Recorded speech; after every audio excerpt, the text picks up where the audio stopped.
Chapter 1147 Untitled. Lady Northern Fong nodded. That's right. Kiddo, don't be afraid. I'm on your side. If you don't want him, no one can force you. Feng Wu looked gratefully at Lady Northern Fong. If Jun Linyuan really was fond of her, Lady Northern Fong would have to face Jun Linyuan's wrath. Feng Wu couldn't imagine the amount of pressure Lady Northern Fong would have on her shoulders. Mother. Feng Wu swore to herself that when she was strong enough, she would do everything she could to repay the lady for her kindness. After Lady Northern Fong and Feng Sun left, Feng Wu relaxed and slipped into deep slumber. Feng Wu slept as if she was in a trance. She only woke up 3 days later. Waking up, Feng Wu realized that she was covered in sweat and was all sticky. Qiuling had run a warm bath already, and she helped Feng Wu into the tub. Just then, they heard footsteps outside. Feng Xiaoqi went out to greet the guest, and they heard the boy's voice almost right away. Sister, brother Feng Sun is here. Qiuling was about to put some nice clothes and makeup on Feng Wu, but the latter found it too much trouble, and only let Qiuling tie her hair up loosely. She then threw on something simple and went out to meet Feng Sun. The teenage girl reminded Feng Sun of the most tender bud in early spring. She was as pure as spring morning dew and looked most refreshing. This girl. Feng Sun sighed with emotion, amazed by how striking the girl was. He wondered how stunning she would become in a few years, when she was all grown up. Feng Wu waved a fair, slender hand in front of his face. It immediately woke Feng Sun from his reverie. Sitting down in front of him, Feng Wu cut to the chase. What's happening out there? Feng Sun was surprised. How did you know? Feng Wu said grumpily, you wouldn't come here for no reason. Since you're here waiting for me, something major must have happened. Feng Sun asked, do you want the good news or the bad news? Feng Wu gave Feng Sun a grumpy look. The good news. The good news is, Zhuo Qinglu is dead. Feng Sun looked elated and asked cheerfully, do you know where they found him? Where? Perching Phoenix. Feng Sun laughed wholeheartedly. Right, you don't know what Perching Phoenix is, do you? It's a famous brothel in the imperial capital. As a matter of fact, Feng Wu knew what Perching Phoenix was. Not only had she been there before, Feng Sun had been there at the time, too. He had searched for her everywhere. Of course, she would never tell Feng Sun that. Zhuo Qinglu is dead. Did someone kill him? Feng Wu rubbed her chin. Feng Sun said, I heard that it was a secret attack by the Xianyuan family. After all, what happened between Zhuo Qinglu and Lady Kai finally got out. Feng Wu frowned a little. Since Lady Kai and Zhuo Qinglu had wanted her dead the other day, she didn't show them any mercy either. An eye for an eye. Feng Wu thought it was a fair trade. However, if the Xianyuan family was clever enough, they shouldn't have assassinated Zhuo Qinglu so soon. Feng Wu rubbed her chin. Feng Sun nodded. You don't say. They should have forced the Zhuo family to hand Zhuo Qinglu over to be taken back to the Xianyuan family, where they could kill him openly. Although, Zhuo Qingliu's death is good news for us. Feng Sun chuckled. Xiao Wu, guess what? Just before old Master Xuanyuan's birthday party, the Zhuo and Xianyuan families formed a strategic partnership. Chapter 1148 Untitled. Feng Wu asked, a strategic partnership? Feng Sun nodded. Yes. They formed an alliance. And the Zhuo family is already in an alliance with the Dugu family. Feng Wu nodded. I see. Feng Sun snorted. If those three families really join hands, their influence will be unprecedented. If that happens, Northern Feng Mansion will never be able to suppress them. He then chuckled. But what happened at the birthday party was such a happy coincidence. A spoiled third generation of the Zhuo family, and the oldest daughter-in-law of the Xianyuan family, who is also in charge of the household affairs, not only were they having an affair, they were also caught in the act by so many people. The Xianyuan and Zhuo families tried to keep the news from spreading, but it isn't something that they can keep a secret. Northern Feng Mansion certainly won't let that happen. Feng Sun gloated. That's what I've been doing these days, making sure that the entire imperial capital knows about it. Everyone is talking about the love affair between those two now. He then turned to Feng Wu. So the two families are at loggerheads, and they won't form that close alliance now. Moreover, Zhuo Qinglu is dead now. It was done very quietly and without a trace. Feng Sun said with a smile, the Zhuo family thinks the Xianyuan family did it, and the Xianyuan family thinks it was the Zhuo family. They're busy suspecting each other now. I'll be surprised if they can still work together after this. Feng Wu was pleasantly surprised. She never expected killing Zhuo Qinglu to bring so many merits. Back when she visited the flying guillotine, she had picked Zhuo Qinglu only because he was an easy target. Poor kid. So, what's the bad news? Asked Feng Wu. The bad news is, Feng Sun glanced at Feng Wu. The whole thing started when they went looking for you. Since the two families have no one else to blame, they've decided to blame you now. Feng Wu said, how is that my fault? Feng Sun sighed deeply. I know, but that's the way things are. It's only human nature to prey on easy targets. So. Feng Wu turned to Feng Sun. Feng Sun said, why don't you move into Northern Feng Mansion for the time being? Mother thinks it's too dangerous to leave you here. After some consideration, Feng Wu said, I don't think they'll go that far. After all, they're each other's biggest enemy at the moment. Feng Wu didn't think that the conflict between the two families was big enough yet. She needed to think of something and use this opportunity to escalate the conflict between the Zhuo and Xianyuan families. As long as the two families were at each other's throats, they would have no time for her, and she could continue to progress in peace. At that thought, I need to go to Imperial College, said Feng Wu. Feng Sun frowned. Go to Imperial College? Now? Feng Wu said, the way to the college might be dangerous, but once I get there, I'll have Grand Secretary Fang behind me. No one will do anything to me. As for her family's safety, fortunately, she had Chang San, which settled Feng Wu's mind. Feng Sun said, I'll go to Imperial College with you. Feng Wu said, sure. She was going to Imperial College for two things. One was to apply for homeschooling. Feng Wu had done the maths. Her cultivation speed would be doubled with the Tai formation at home, which would be so much faster than if she studied at the college. Therefore, why should she give up such an excellent resource at home and take the long route to school every day? Chapter 1149 Untitled. Her other plan was to find leads on the broken star piece. Since Jun Linyuan wouldn't tell her, she would have to figure it out herself. Before she left home, Feng Wu went to her beautiful mother and put that golden flexible armor on the ladder herself. In Imperial College. The college had never been this lively before. The year 1/4. Blue Cloud Court. Have you heard? Something happened in the Xianyuan family. Everyone's heard about it by now. Who would have thought? Lady Kai and Zhuo Qinglu, that's some hardcore stuff. Xianyuan Yi looks as noble as a prince. Who would have thought he has such a mother? Hey, which family do you think he really belongs to? The Xianyuan or the Zhuo family?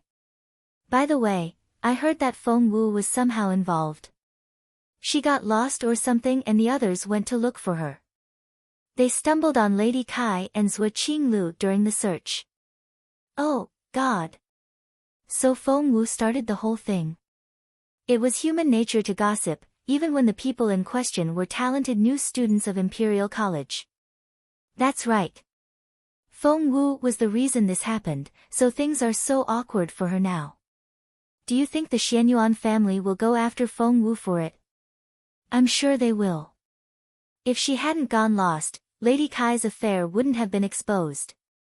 Plus, the Zhuo family must really hate Feng Wu. I heard that Zhuo Qinglu is dead. Wow. Really? Zhuo Qinglu is dead? He's the second son of the Zhuo family. His sister is Zhuo Qinghuan, and the Zhuo family has prospered in the last few years. Feng Wu is going to be in so much trouble. While everyone was discussing the topic, Feng Wu walked into Imperial College. The newbie quarter, there's Feng Wu. She's here. Seriously? She's bold enough to come to school at a time like this? Isn't she afraid of death? Why don't I see her? Where did she go? I was walking behind her, and saw her enter the teacher's office. What's she doing there? Everyone was curious. Meanwhile, Feng Wu had indeed gone to see the teachers. Qiao Yi and the other teachers were all in the office, except for Chief Yu. Qiao Yi's face darkened as soon as she spotted Feng Wu. It was her. Qiao Yi snorted. Someone had visited her at home the night before and made a deal with her. The deal was about none other than Feng Wu. Little did she expect to find Feng Wu on her doorstep the following day. Seeing that Chief Yu wasn't there, Feng Wu turned to leave, but Qiao Yi stopped her. You didn't even greet your teachers. Is that how a student should behave? Qiao Yi smirked. Feng Wu glanced at Qiao Yi with a frown. Qiao Yi was sneering inwardly. Before, Feng Wu had been backed by someone superior and Grand Secretary Fang had been nice to her, so Qiao Yi couldn't afford to offend her. But now, both the Xianyuan and Zhuo families wanted Feng Wu dead. Hence, Qiao Yi didn't think there would be any consequences to turning against Feng Wu. Qiao Yi was very confident. Rising from her seat, she went up to Feng Wu with her arms crossed and a smirk on her face. What a surprise. I didn't think you would be bold enough to show up here at school. Feng Wu turned to leave. But Qiao Yi wouldn't let her. Who the hell do you think you are? How dare you disrespect me? You're no more than a dog to me. Qiao Yi was young herself, after all. She had only been a teacher here for a year, and deep down, she was still spoiled and arrogant. Feng Wu was never the docile type. She might not be bothered to retort to Qiao Yi at any other time, but now. Chapter 1150 Untitled. Since Qiao Yi had openly insulted her, Feng Wu wouldn't endure it anymore. She stopped abruptly, spun around, raised her hand, and slapped Qiao Yi in the face. Smack! It was quick, accurate, and hard. The slap was loud and clear. Arg! Qiao Yi cried out in disbelief. Covering her red, swollen cheek, she glared at Feng Wu. How dare you hit me? The rules of Imperial College were very strict. Students were supposed to obey the teachers, but a student had just slapped a teacher, which was unheard of. That was unacceptable. Instantly, a few other teachers rushed over. Mr. Hu and Mr. Sun, whom Feng Wu had met before, were both here. Qiao Yi glared at Feng Wu, the rims of her eyes red with anger. You hit me. How dare you hit me? Feng Wu smirked. Your mouth was filthy. I was cleaning it for you. The other teachers had all heard Qiao Yi insult Feng Wu, but none of them had intervened, thinking that it was none of their business. However, what Feng Wu did incurred their wrath. Mr. Hu stared at Feng Wu. You unruly girl. How can you treat your teacher like that? Qiao Yi said furiously, Feng Wu, I don't care how well connected you are or who your patron is. All you need to know is, I'm not going to show you any mercy. After that, something glinted in Qiao Yi's hand, and she struck out with a sword. The blade shone brightly and sword energy filled the air. Shit! The other teachers blanched a little when they saw this. Qiao Yi was a Year 1 teacher, which was proof enough of her capability. As soon as she struck, Feng Wu felt a considerable amount of pressure. It was a killing move. Around them, Mr. Hu, Mr. Sun and the others saw what was happening, but they didn't try to intervene, for they thought that Qiao Yi was only disciplining a student. Although Qiao Yi's approach might be a little rough, since the student was a stubborn and unruly one, they didn't think that Qiao Yi was out of line. However, Feng Wu smiled a little. She had presumed that Xiao Yi was quite a capable cultivator, but as soon as the latter struck, Feng Wu realized that at her current cultivation level, she would actually be able to withstand Xiao Yi's attack. But before Feng Wu could take action, there was a familiar voice. What on earth is going on here? Chief Yu had shown up. She immediately stepped within range of the attack and smacked away the sword, which had been aimed at Feng Wu's forehead. The sword flew through the air, and fell to pierce the ground.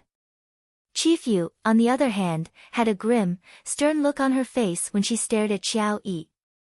Xiao Yi was angry and aggrieved. Chief Yu, she insulted me. She insulted you, so you decided to kill her? Have you lost your mind? Chief Yu was exasperated. She had thought Xiao Yi a decent teacher, but why did the girl become so stupid whenever Feng Wu was concerned? After scolding Xiao Yi, Chief Yu turned around and looked at Feng Wu in resignation. Every time this girl showed up, she brought with her some new disaster. Was that some sort of supernatural power of hers? Come with me. Both of you. Glancing at Feng Wu and Xiao Yi, Chief Yu headed straight for her office. Xiao Yi glared at Feng Wu and snorted loudly. Not a single muscle on Feng Wu's face moved. She remained unperturbed and kept perfectly calm. Once inside her office, Chief Yu sat down with a dark face. She spun her chair around, then looked up and stared at the two people in front of her. With one look, Chief Yu shook her head inwardly. As the teacher and more senior person between the two, Xiao Yi was revealing too much of her emotions, be it joy or anger. Chapter 1151 I Challenge You. Feng Wu, on the other hand, was a mere girl of 13 or 14, but was so composed and cool-headed, and exhibited aplomb and wisdom beyond her years. This girl would grow into an incredible figure. Thinking this, Chief Yu asked in an impassive tone, "Now, which one of you can tell me what the dispute is about?" Before Feng Wu could speak, Xiao Yi was already sobbing with grievance. "Chief Yu, this unruly girl is outrageous. I only said some harsh words and she hit me, her teacher. Since when does Imperial College take in defiant students like her? She's practically insulted the entire Imperial College. If a student like that can go unpunished, then the teachers will have no authority left. No one will follow our orders anymore." The more Xiao Yi said, the more aggrieved she became as she sobbed. However, Chief Yu cut her off before she could finish. Chief Yu felt her head hurt, and wondered if the two people had switched souls. Why was the student all calm and composed, while the teacher couldn't stop sobbing? She turned to Feng Wu in vexation. "You can explain yourself now." Feng Wu said indifferently, "She insulted me." Chief Yu's face darkened. "Was that why you hit her? Because she insulted you?" Feng Wu snorted. "She deserved it." Chief Yu smacked the table angrily. "Feng Wu, you're so arrogant." Xiao Yi smiled a little. She thought that Feng Wu wouldn't be able to talk her way out this time. Feng Wu only smiled. "I may be arrogant, but I didn't try to kill someone." Chief Yu was struck dumb right away. Feng Wu chuckled. Plus, as a teacher, she couldn't even fend off a student. Is that normal? Chief Yu was rendered speechless. Xiao Yi was infuriated. "I can't fend you off. That's preposterous." Feng Wu only smiled. "Didn't I beat you?" Xiao Yi went scarlet in the face. "Ha! You're not even listed in the first 900 on the billboard of Year 1 students. How dare you act so arrogantly in front of me? Where do you find the courage?" Feng Wu said, "Where? From my talent." "Fine." Xiao Yi was almost driven mad with rage. "Fight me, then."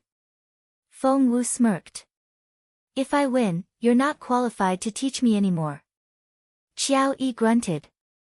"If you win, I'll quit this job." Feng Wu only smiled, but said nothing.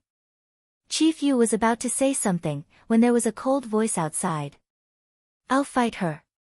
Turning around, Feng Wu saw a familiar face. It was Xian Yuanyi. And he wasn't alone.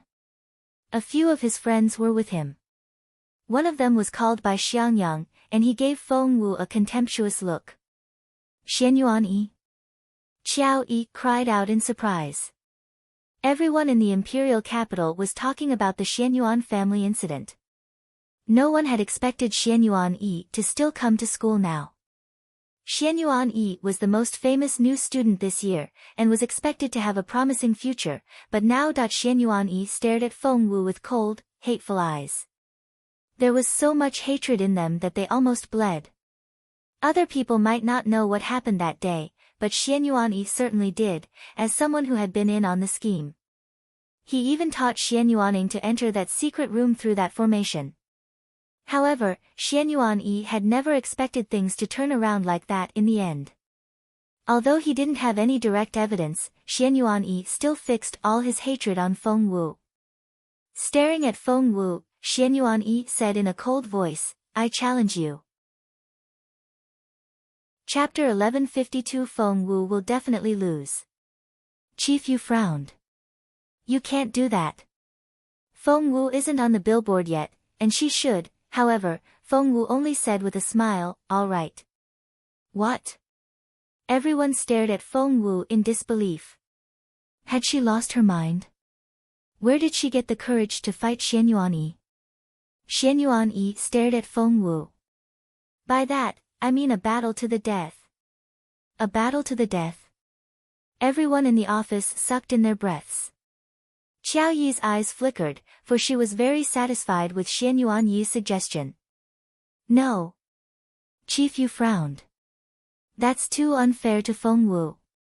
It was common knowledge that Feng Wu hadn't even made it into the first 1,000 on the year 1 billboard.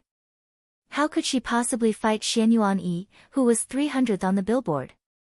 Not to mention that it was a battle to the death. However, Xian Yuanyi only stared at Feng Wu with grim, emotionless eyes. Do you dare fight me or not? Feng Wu smiled. Sure. She said it in such a casual tone that everyone sucked in their breaths. Chief Yu tugged at Feng Wu. Do you even know what a battle to the death is? Don't say yes to things you don't understand. Feng Wu pouted. Isn't it the type of battle where the two parties sign an agreement beforehand that they'll leave their lives to fate, and promise that no one will be incriminated afterward? Chief Yu fell silent. So, the girl really did know. Xian Yuanyi nodded. Tomorrow at this time. I'll see you in the Battle Royale arena. He turned and left after that. As soon as he was gone, Qiao Yi gave Feng Wu a, "You idiot," look and smiled sarcastically. She didn't say anything, and only kept her taunting gaze on Feng Wu. Feng Wu ignored her and simply said to Chief Yu, "Miss Yu, I would like to become an independent day student." The so-called day student lived at home, whereas an independent day student could study at home, and only went to school for exams and tests. As soon as Feng Wu said the words, everyone was astonished yet again. Usually, when students got admitted into Imperial College, they never wanted to step outside school grounds, for Imperial College was a complicated cultivation formation itself. Given Imperial College's dense spiritual essence, cultivating here was at least 50% more efficient than doing it outside. Many people had been astonished when Feng Wu applied to become a day student back then, but she wanted to become an independent day student now? That was so nonsense. Chief Yu frowned. Feng Wu, have you lost your mind? Do you know how capable Xian Yuanyi is? How could you say yes? Feng Wu smiled. Miss Yu, I'd like to become an independent day student. Chief Yu patted Feng Wu on the head. You'll be dead tomorrow. You won't be a student of any kind. Feng Wu said, if I win, do I get to become an independent day student? Chief Yu rolled her eyes at Feng Wu, thinking that she had never met a more carefree girl before. Feng Wu left with a smile. Feng Wu didn't tell anyone, but the other students were bound to hear the news. Even if Feng Wu wanted to keep it a secret, Xian Yuanyi wouldn't allow it. Blue Cloud Court. What? Feng Wu and Xian Yuan are going to fight to the death. No way. And Feng Wu said yes. Is she not afraid of death at all? When Xian Yuan took the test last time, he made it into the top 300 without breaking a sweat. Feng Wu isn't even in the first 900, is she? That's because she didn't show up for the test. That's because she didn't dare show up for the test. Anyway, I think Feng Wu is definitely going to lose. Chapter 1153 Be My Girl. No one in Blue Cloud Court had any confidence in Feng Wu. In Universe Court, the quarter for the Year 1 senior students. Someone took Feng Sang's hand in excitement. Feng Sang, big news. That Feng Wu from your family really is going to die this time. Feng Sang frowned. What are you talking about? Feng Wu agreed to fight Xian Yuan to the death tomorrow. Feng Sang asked, fight him to the death? Yes. The kind where you sign an agreement before the battle and neither side is to be blamed for the death of the other. A battle to the death. Feng Sang narrowed her eyes and wondered if Feng Wu really was that eager to get killed. But Feng Sang soon recalled the capability Feng Wu had shown in the Xianyuan family house previously.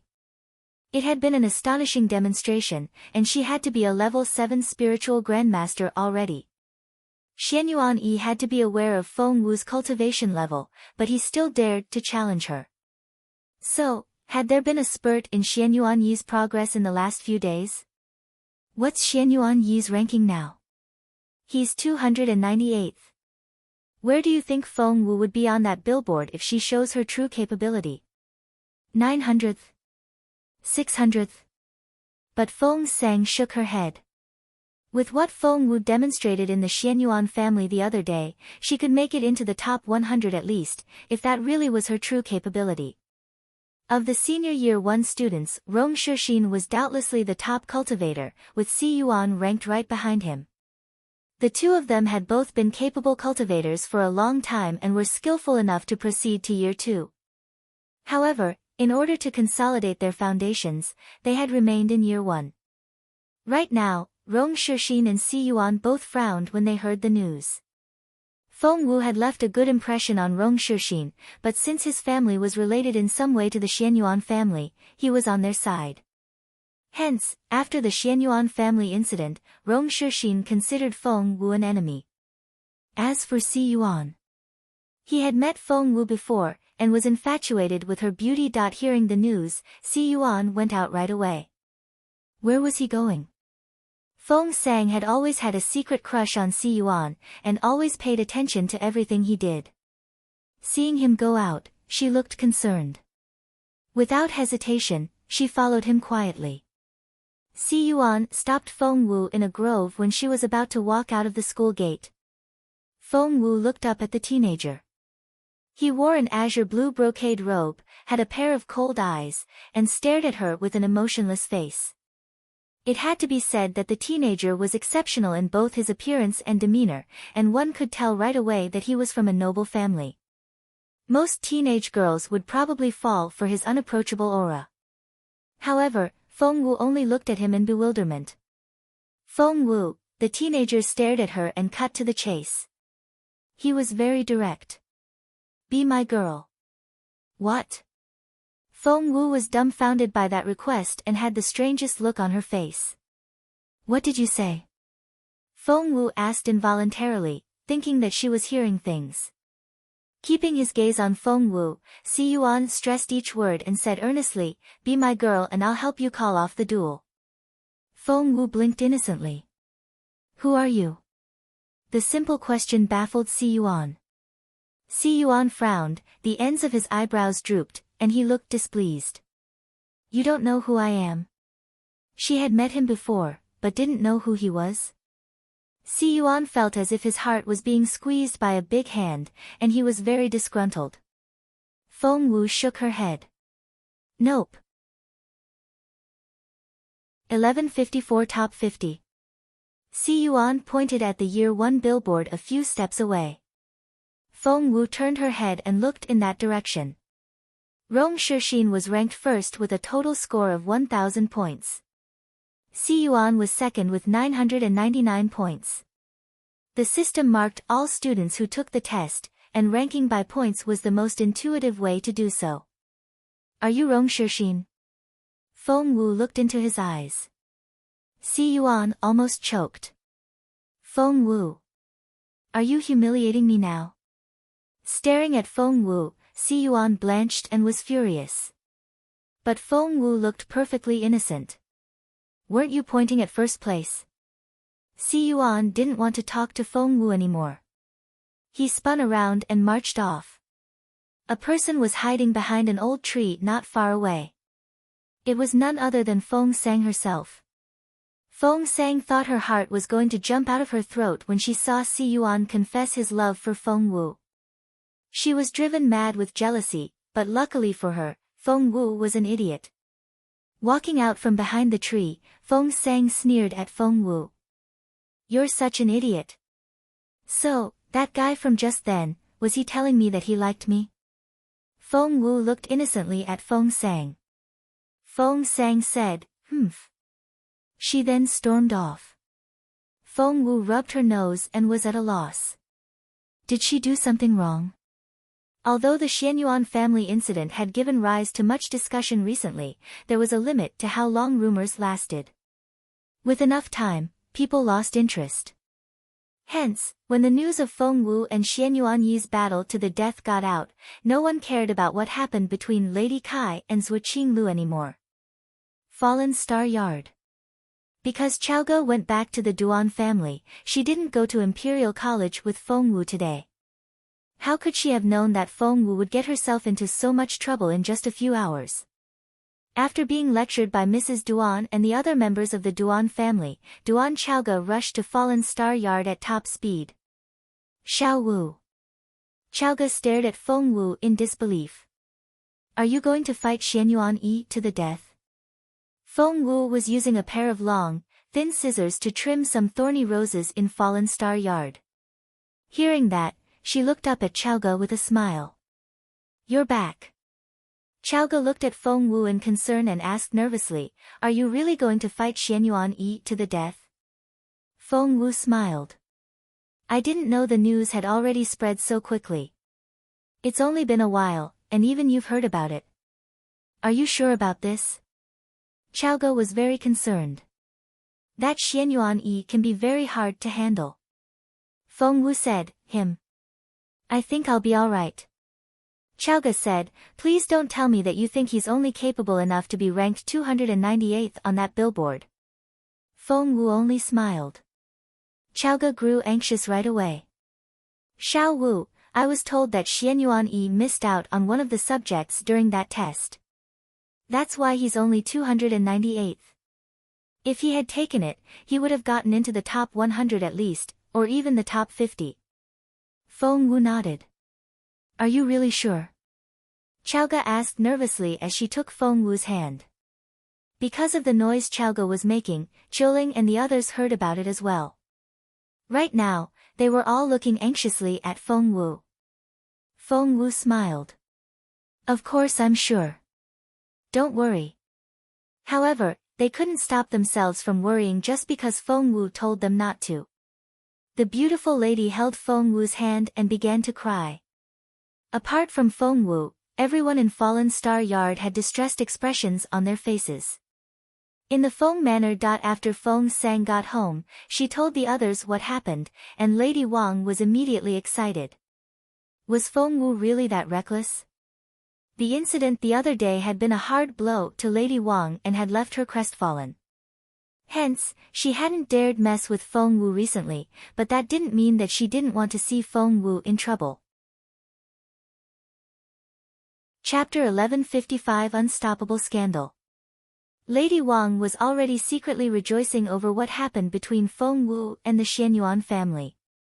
However, she hadn't expected something even better to happen so soon. Feng Sang snorted. Feng Wu probably doesn't know that the billboard doesn't do justice to Xianyuan Yi's true capability. She really thinks that he's only good enough to be ranked 298th on the billboard. She's asking to be killed. Lady Wang was over the moon. Are you sure they're going to fight to the death? And no one will be punished for killing the other? Feng Sang nodded solemnly. That just shows how much Xian Yuan-yi hates Feng Wu. I bet he wants to cut her into little pieces. After all, Feng Wu had everything to do with the discovery of Lady Kai's affair. The mother and daughter never once thought that Feng Wu might have been behind what happened between Lady Kai and Zhuo Qinglu, for they didn't believe that Feng Wu could have pulled that off. So, when does the battle take place? Lady Wang asked excitedly. Tomorrow morning. Lady Wang asked, are outsiders allowed to watch the battle? Feng Sang asked, Mother, do you want to go? Next to them, Feng Lu couldn't hide her excitement. I want to go, too. Take me. I want to watch Feng Wu die. My hatred won't be quelled until she's dead. Feng Sang said, other people won't be allowed to watch, but we're Feng Wu's family, and the college will take that into consideration in a life-or-death battle like this. You'll be able to watch. I never thought we would see Feng Wu die at another person's hands like this with our own eyes. I bet Feng Wu will be so frustrated when she realizes it. The Zhuo family. The atmosphere in the family was utterly miserable. Because Zhuo Qinglu was dead. Although Zhuo Qinglu wasn't the oldest son of his generation, he was a smooth talker and his grandmother doted on him. She even preferred him over his oldest brother, Zhuo Qinghan. The old lady cried until she passed out when she learned about Zhuo Qingliu's death. Although she had woken up already, she still had a sickly complexion and was very down. Lady Tao, Zhuo Qingliu's mother, cried her eyes red and raw to the point that they seemed to bleed. It's the Xianyuan family. It has to be the Xianyuan family's doing. I'll never forgive that family. Tugging at Zhuo Ming, Lady Tao gritted her teeth with hatred. Master, am I right? Zhuo Ming was angry, resigned, and regretful. They had already reached an agreement with the Xianyuan family, and were about to form an alliance with the latter, but at the last minute that bastard did such a shameless thing and ruined this family's reputation. He had it coming. Zhuo Ming scolded. Lady Tao could do nothing but cry. But, no matter what he did, he was still our son. I'm sure he only did that because Lady Kai seduced him. Zhuo Ming didn't want to talk to her anymore. Next to them, Zhuo Qingyu gritted her teeth and held her tongue. Zhuo Ming had very acute senses. Turning his head, he saw the look on Zhuo Qingyu's face, and his stomach lurched. Do you know something that we don't? Zhuo Ming stared at Zhuo Qingyu. Instantly, Lady Tao and Zhuo Qinghan looked at Zhuo Qingyu as well. Zhuo Qingyu hesitated. Lady Tao was exasperated. Your brother is dead, with his reputation in tatters. This is not the time to hold things back. Just tell us. Zhuo Qingyu was conflicted, because she and the other girls were the ones who had come up with the plan, but in the end, despite her reluctance, Zhuo Qingyu told her family how they tried to frame Feng Wu the other night. What? Lady Tao cried out in shock. You and the others did this? You tried to set Feng Wu up and this happened? Zhuo Qingyu, is that how you treat your brother? He's dead because of you. The lady jumped at Zhuo Qingyu and wanted to hit the latter. 1156 His Royal Highness loves picking on Feng Wu. Lady Tao smacked Zhuo Qingyu on her head. Tears welled up in Zhuo Qingyu's eyes at the pain, and she stared at Lady Tao in disbelief. Lady Tao only yelled at her. It was all because of you. Otherwise, your brother would never have been killed. Overwhelmed with guilt, Zhuo Qingyu burst into tears. Lady Tao wanted to hit Zhuo Qingyu again, but Zhuo Qinghan blocked her way and stared at her with a gloomy look on his face. Mother, my sister isn't to be blamed for my brother's death. Lady Tao said, who else am I supposed to blame, then? Zhuo Qinghan said, I think the Xianyuan family probably ordered the hit. Zhuo Ming narrowed his eyes. We can't afford for our relationship with the Xianyuan family to deteriorate anymore. Zhuo Qinghan smirked. If we can't touch the Xianyuan family for the time being, what about that girl of the Feng family? Instantly, all eyes were on Zhuo Qinghan. Zhuo Qinghan snorted.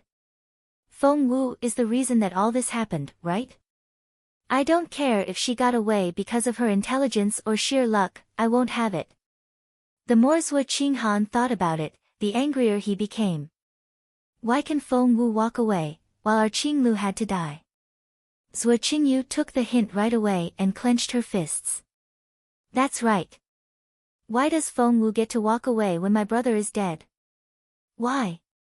Zhuo Qinghan snorted. Isn't Xianyuan going to have a duel to the death with Feng Wu? She's going to die. Zhuo Qingyu nodded solemnly. What a pity. I'm in year 2 and Feng Wu is in year 1. I was planning to pick on her later, but she's going to be dead soon. Zhuo Qinghan snorted. If you ask me, Feng Wu won't die that easily. Zhuo Qingyu said, Brother, are you saying that Feng Wu is more capable than Xianyuan? Zhuo Qinghan darted a glance at Zhuo Qingyu. Have you forgotten? That girl used to be more talented than Qingyuan. Because Feng Wu had been better than Zhuo Qingyuan in every way, the Zhuo family took action and crippled Feng Wu in the end. Zhuo Qingyu said, but no matter how capable she is now, she can't be more than a level 7 spiritual grandmaster, whereas my sister is a level 7 spiritual elder already, and will soon become a spiritual lord. Zhuo Qinghan narrowed his eyes. But nothing can change the fact that Feng Wu has a pretty face.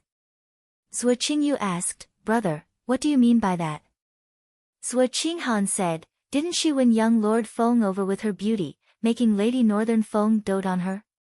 An ignorant girl like you can't begin to understand her schemes.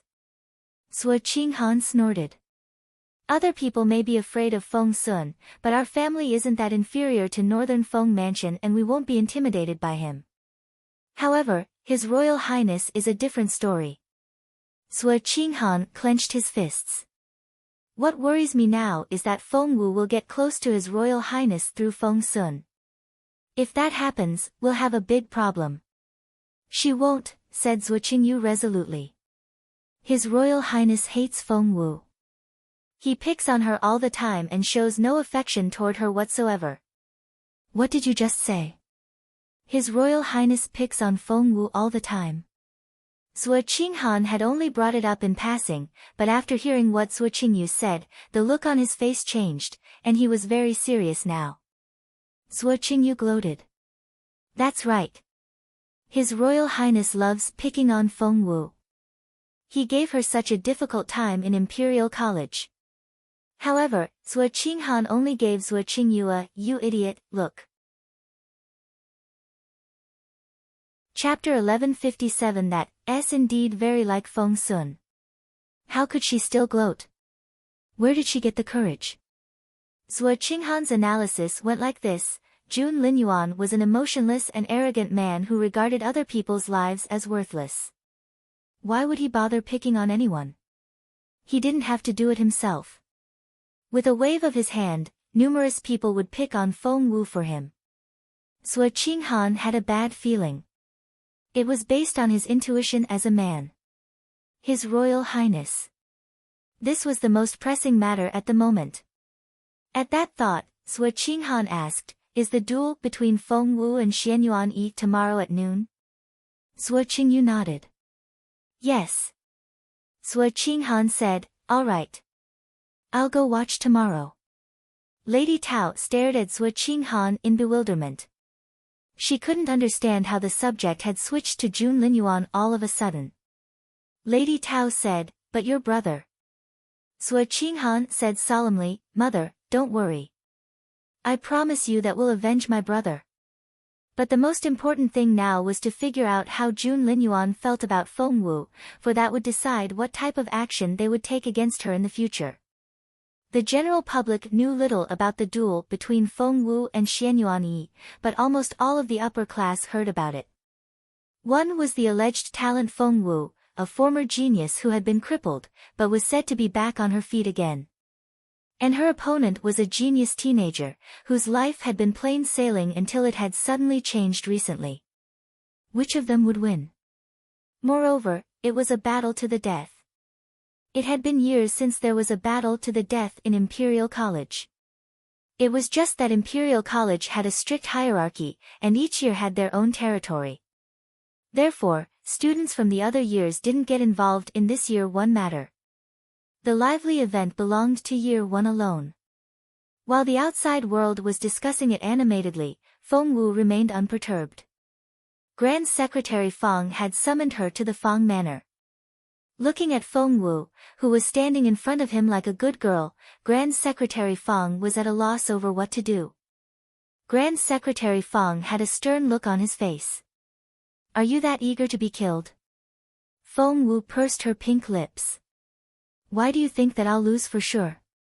Grand Secretary Feng said, "Don't you know why?" Feng Wu raised her chin stubbornly. "I'm already quite capable myself." Just then, there were footsteps outside, which sounded familiar. Feng Wu looked over her shoulder. It was Feng Sun and Xian Yi. Like always, Xian Yi stood there with an aloof manner, a sword between his crossed arms. It was only when Xian Yi mentioned it that Feng Sun realized that Feng Wu was so close to Grand Secretary Feng. Feng Wu asked, "What are you doing here?" Feng Sun glanced at Feng Wu, as if he was looking at an idiot. "I'm here to see how you're going to commit suicide." Feng Wu snorted. "Why are all of you so sure that I'm going to lose?" Feng Sun poked Feng Wu in her forehead. "That's very confident of you, but do you know what Xian Yuan Yi's true capability is now?" Feng Wu asked, "Do you?" Feng Sun crossed his arms proudly. "Your brother here just had a fight with someone." Feng Wu cried out in surprise, "Don't tell me you fought Xian Yuan Yi." Feng Sun said, "Who else?" "You can only win if you know your enemy well, isn't that right?" Feng Wu was speechless. That was indeed very like Feng Sun. Feng Sun looked at Feng Wu in resignation. "Give up already. It's not too late." Feng Wu stared at Feng Sun. "Is he that strong?" 1158 Flying Dragon. Feng Sun nodded. "He's a level 7 spiritual grandmaster, but when I fought him, I was able to force him to exert the power of a level 8 spiritual grandmaster in the end." "That doesn't make him invincible," mumbled Feng Wu inwardly. She was also a level 7 spiritual grandmaster, and had fought someone of a higher cultivation level before, hadn't she? "But he has an enchanting vine, which is as powerful as he is." Feng Sun looked at Feng Wu sympathetically. "An enchanting vine?" Feng Wu was bewildered. Feng Sun said, "That enchanting vine moves like a streak of dancing flame. One wrong move and you'll be entangled in it. Once the vine wraps itself around you, there's nothing you can do." Feng Wu said, "Ah." Feng Sun asked, "Are you scared now?" Feng Wu shook her head. "Surrendering without putting up a fight? That's not something I'll do." Vexed, Feng Sun smacked Feng Wu on the head. "You stubborn girl. Will it kill you to give up once in a while? There. Take it." Feng Sun tossed Feng Wu a dagger. The hilt was in the shape of an eerie snake head, and the blade glinted a mesmerizing purple color. Purple lightning? Before Feng Wu could identify it, Grand Secretary Feng had already cried out in surprise. Feng Wu asked, "What's purple lightning?" Grand Secretary Feng threw a dirty look at Feng Wu. "Purple lightning is the name of this dagger, and it's a genuine divine weapon." He then turned to Feng Sun. "Purple lightning has been missing for years. How did you come by it?" Feng Sun shrugged. "I borrowed it from Boss Jun. As for where he got it, I have no idea." Hearing Jun Li Yuan's name, Feng Wu immediately asked, "Didn't His Majesty take him away?" "You can see him now. Is he all right?" Feng Sun glanced at Feng Wu and snorted. "Of course he's not all right. Right now, he's..." Xian Yi cast a stern look at Feng Sun, who then grimaced and reluctantly looked away. Feng Wu didn't know what to say. Exactly what happened to Jun Lin Yuan? Feng Wu was a little worried and concerned. In the end, she felt a little uneasy. Seeing that Feng Wu's mood was affected by the mention of Boss Jun, Xian Yi felt much better. But this was just the beginning. The most important thing now is to defeat Xian Yi, said Xian Yi earnestly. Feng Sun suggested, how about I go break Xian Yi's leg? That way, he won't be able to fight tomorrow. Xian Yi rolled his eyes. The Xianyuan family must be on guard now. Xianyuan Yi will be protected by extremely capable cultivators before the battle tomorrow. You'll never be able to get close enough. Feng Sun was disheartened by the thought. Had he known, he would have broken Xianyuan Yi's leg just then. By the way, Feng Sun turned to Feng Wu and said seriously, since no one thinks you have much chance of winning, the odds against you are very high at the moment. Feng Wu was speechless. Grand Secretary Fang glanced at Feng Sun and Xian Yi. Since you're here already, you can help her with her training. Grandfather? Xian Yi's eyes lit up. Grand Secretary Fang said, I'm afraid I'll have to teach her that stance. What stance? Feng Sun was confused. Xian Yi lowered his voice. Flying Dragon. Flying Dragon was Grand Secretary Fang's unique skill, one that even Xian Yi hadn't been taught yet, but now, Grand Secretary Fang was going to teach it to Feng Wu. Flying Dragon. Feng Sun exclaimed in surprise as well. That was indeed a big deal. However, will she be able to master it in one night? Feng Sun was doubtful. If Feng Wu really was able to master it, then she would have some hope of defeating Xianyuan Yi. What Feng Sun didn't tell Feng Wu was that after he left, the Xianyuan family started to train Xianyuan Yi rigorously. Chapter 1159 Xiao Wu has succeeded. It's almost impossible, Xian Yi told Feng Sun. Back then, I tried for a month, but still failed at the last moment. Grandfather has never tried to teach me since. Grand Secretary Fang had made up his mind, and the look on his face had never been so stern.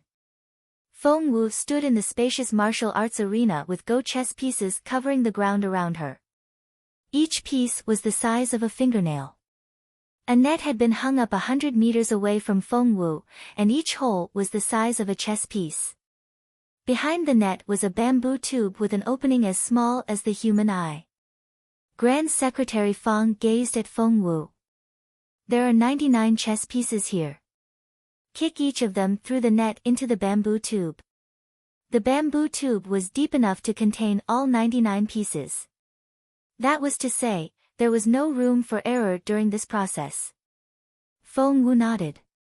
It might sound difficult, but she had confidence in herself. Taking a deep breath, Feng Wu raised her foot and kicked. The amount of strength she exerted the first time wasn't right. The chess piece flew through the net, but missed the tube. Taking a deep breath, Feng Wu adjusted her breathing and went on practicing. The second piece hit the tube. The third one hit the tube again. It wasn't until the ninth piece click there was a crisp sound. Everyone looked up to see a white chess piece shoot through the net like a streak of white light and fly toward the bamboo tube before there was a click. Thump. Wow! Feng Sun cried out in surprise. She did it. She did it. I didn't know little Feng Wu was this good. However, Xian Yi wasn't as naively optimistic as Feng Sun was. He kept his gaze on the thin bamboo tube. Crack! A cracking sound indeed followed. The white piece exploded in the tube, blasting it to pieces. The smile froze on Feng Wu's face. She knew it. It couldn't be that easy. Grand Secretary Fang stared at Feng Wu. Do you know what you did wrong? Tilting her head, Feng Wu gave it some thought, and soon got it. I can exert enough strength, but I don't know where to stop. Without being able to control her own strength, she would never be able to master this stance. Grand Secretary Fang's face remained stern, but his eyes flickered for a split second. With his hands behind his back, he nodded coldly. Keep practicing. Right now, Grand Secretary Fang was no longer that kind, smiling old man that Feng Wu knew. He had turned into the strictest coach. Time ticked by, and Feng Wu was only just getting started. It was extremely difficult to achieve this task in one smooth move. She kicked 1 time, 10 times, 100 times, 1,000 times. Gradually, Feng Wu's face was streaked with sweat. Because of the huge consumption of spiritual essence, Feng Wu's face had gone ghastly pale, and her thin lips were almost bloodless. 2,000, 3,000. Feng Wu was soaked with sweat. Her legs were shaking and she was exhausted. Feng Wu's slim figure kept repeating the same movement, and it pained Feng Sun to see her like this. He turned to Grand Secretary Fang. Grand Secretary Fang, is it necessary to push her so hard? However, before Feng Sun could finish, Grand Secretary Fang bellowed, keep talking if you want her to die. Feng Sun shut up immediately. Just then, there was a click. Before Feng Wu completely ran out of spiritual essence, she finally kicked a chess piece into the tube, which remained steady. It didn't even move, let alone explode. Xian Yi was dumbfounded. I can't believe it. Feng Sun was excited. Did Xiao Wu succeed? Chapter 1160 Breakthrough. Xian Yi shook his head. She still has a long way to go before she can master the stance, but she's already making progress at a scary speed. When I was learning the stance, it took me 3 days to complete stage 1. Feng Sun stared at Xian Yi. This is only stage 1. Xian Yi said, what do you think? Flying Dragon didn't earn its reputation for its ability to simplify complicated moves and overcome the enemy with a single strike for nothing. Feng Sun looked sympathetically at Feng Wu. But look at Xiao Wu. She can barely stand on her feet. Xian Yi heaved a long sigh. He could see that, too. The girl was soaking wet with sweat, as if she had just climbed out of a river. She was exhausted and was trembling uncontrollably. She was already like this. How was she supposed to endure the second and third stages, which were even more rigorous? After Feng Wu successfully kicked the first chess piece into the bamboo tube, she gradually had full control over her power and knew the exact amount of strength to exert. She was simply honing her skill with the other 98 chess pieces. As expected. After Feng Wu kicked all the pieces into the bamboo tube, she turned around, panting. She looked at Grand Secretary Fang with a relieved smile on her face, expecting some sort of acknowledgement. Grand Secretary Fang remained as serious as before. He said solemnly, we're only getting started. Feng Wu was dumbfounded. Grand Secretary Fang nodded with a straight face. You can back out now if it's too much for you.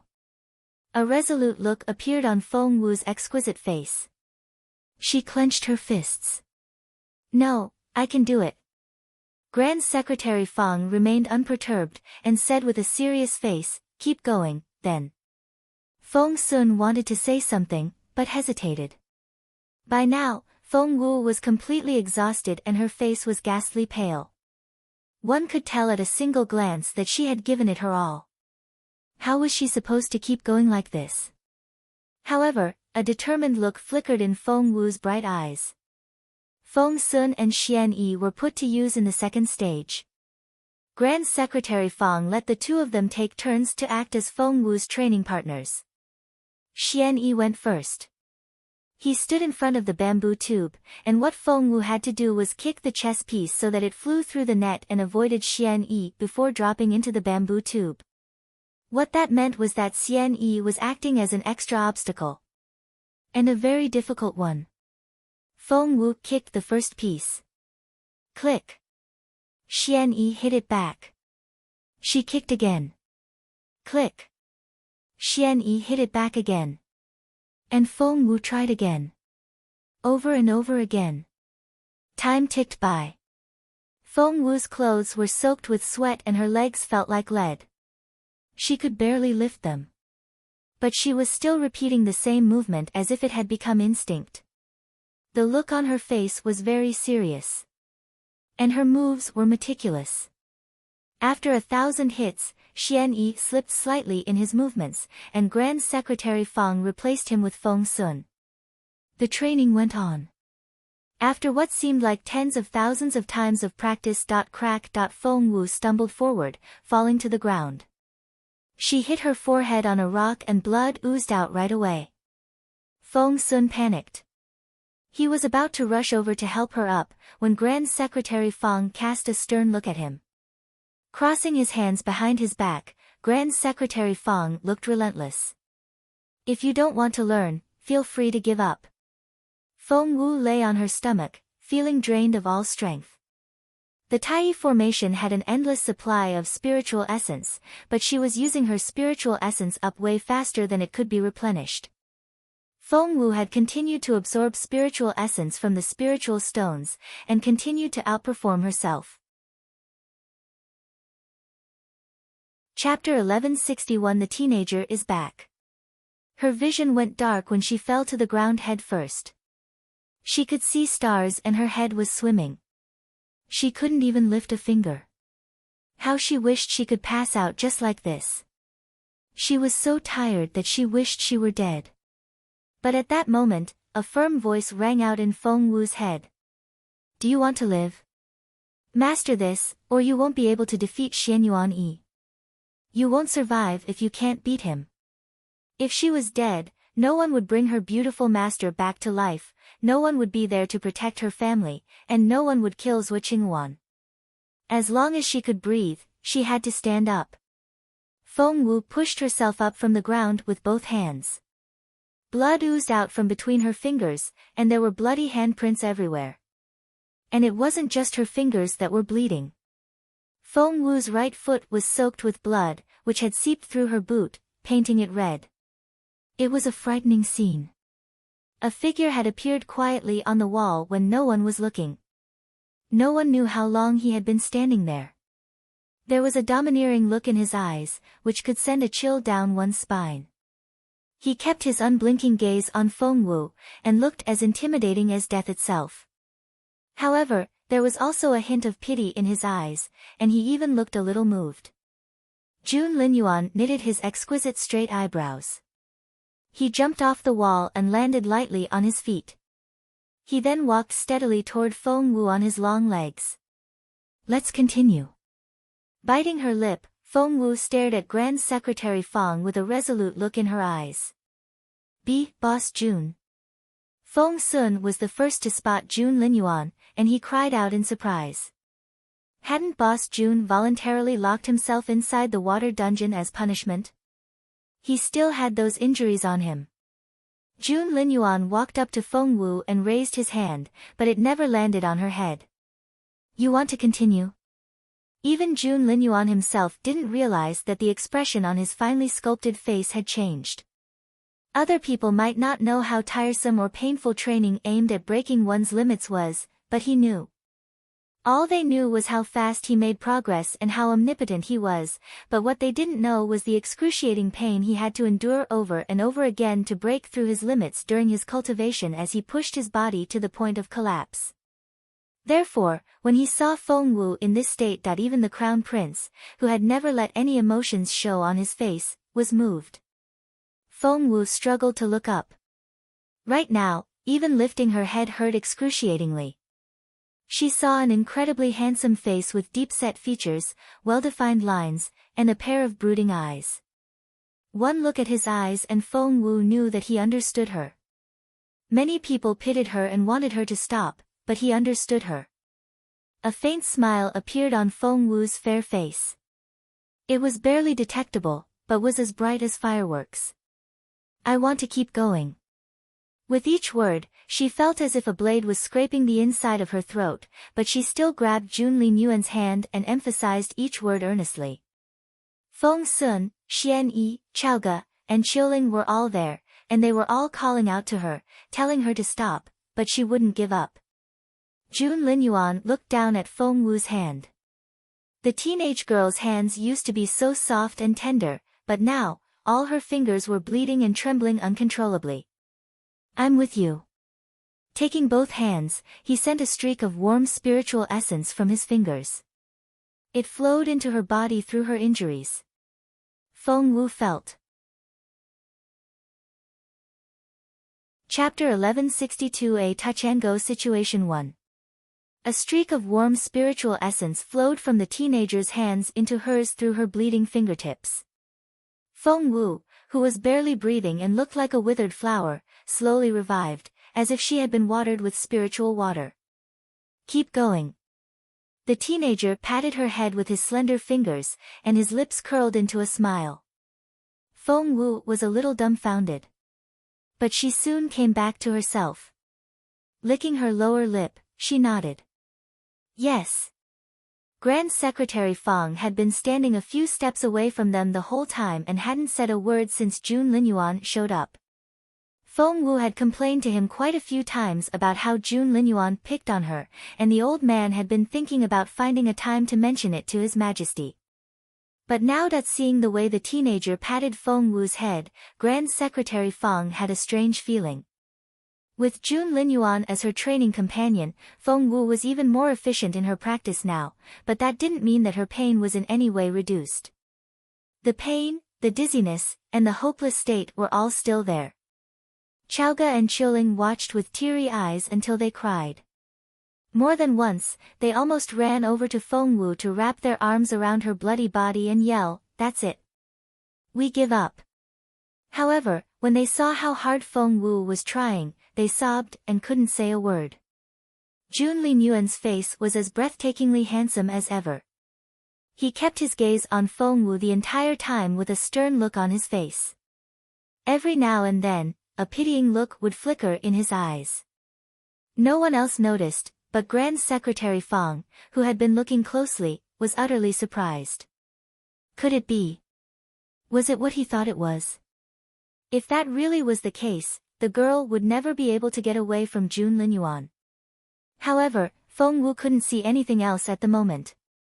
She was devoted to her practice and was giving it all she had, sparing no effort. Right up until the very last moment. Feng Wu kicked the last white chess piece into the tube. At that moment, Feng Wu burst into tears. Her legs gave out and she fell backward. Before her head hit the ground, the teenager rushed to her side to catch her, and he picked her up in both arms. He looked down at her.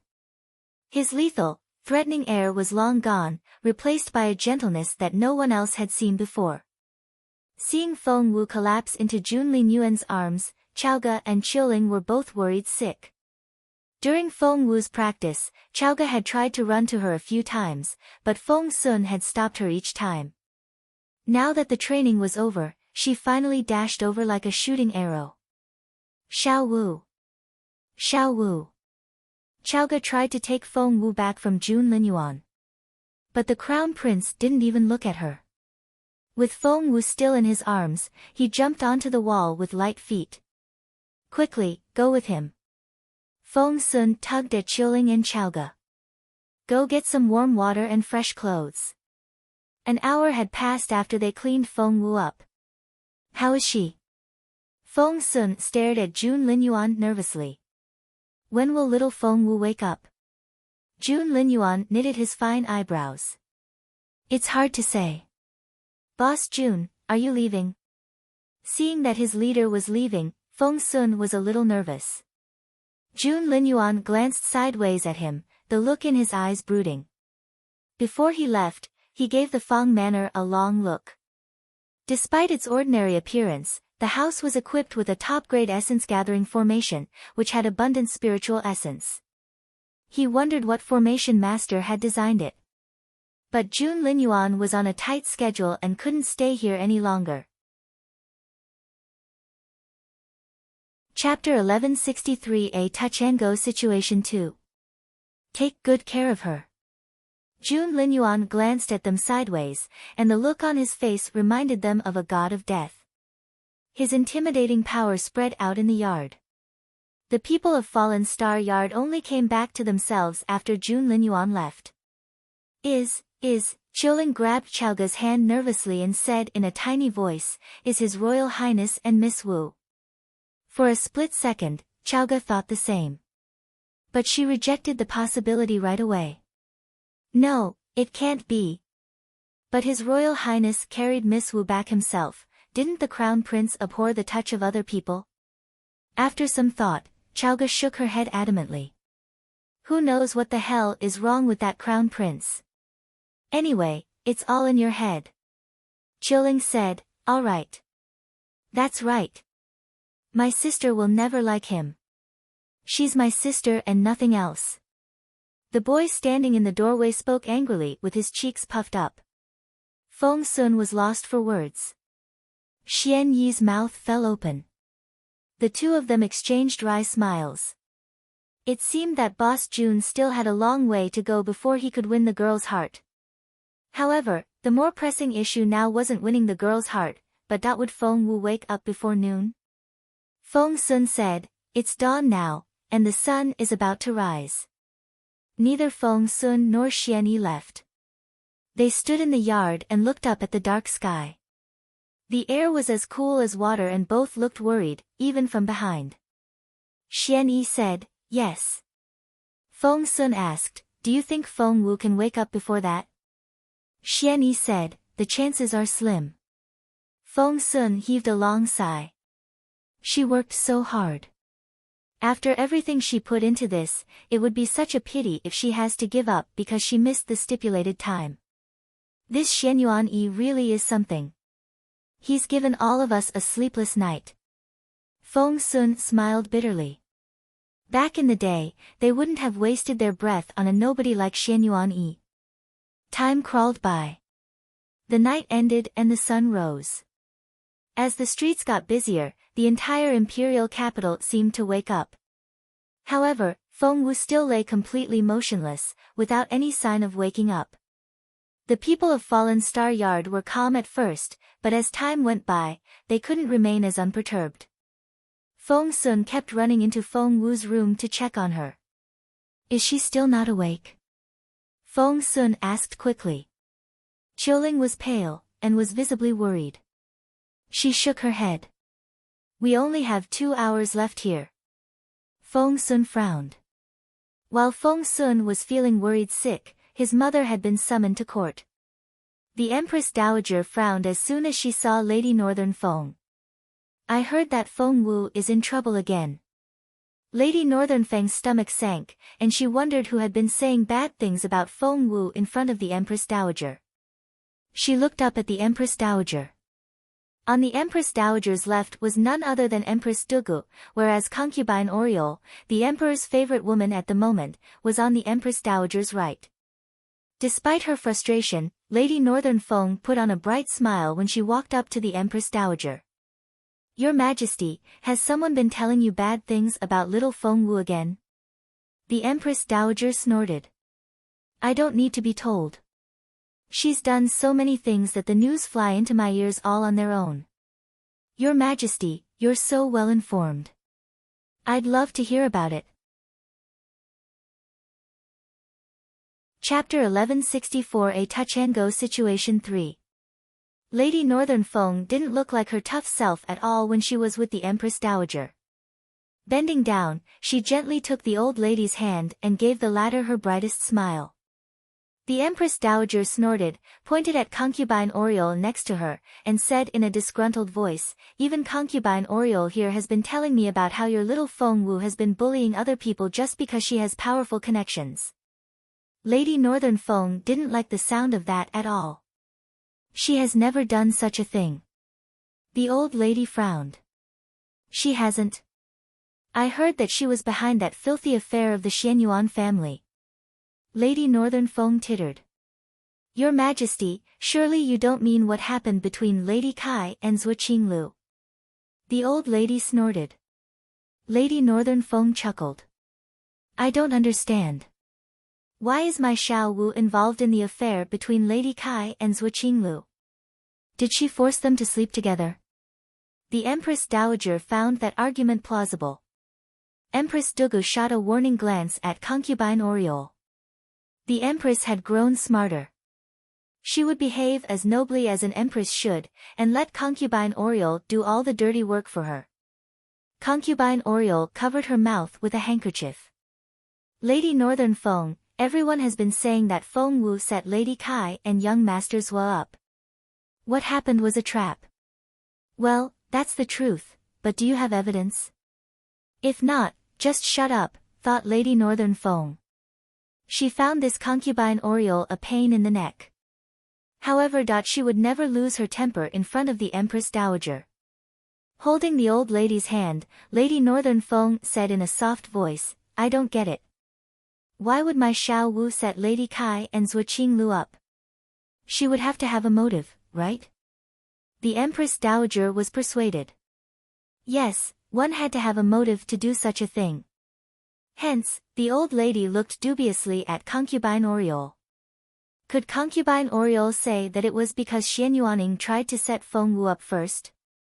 Of course she couldn't. Before concubine Oriole could speak, Lady Northern Feng struck again.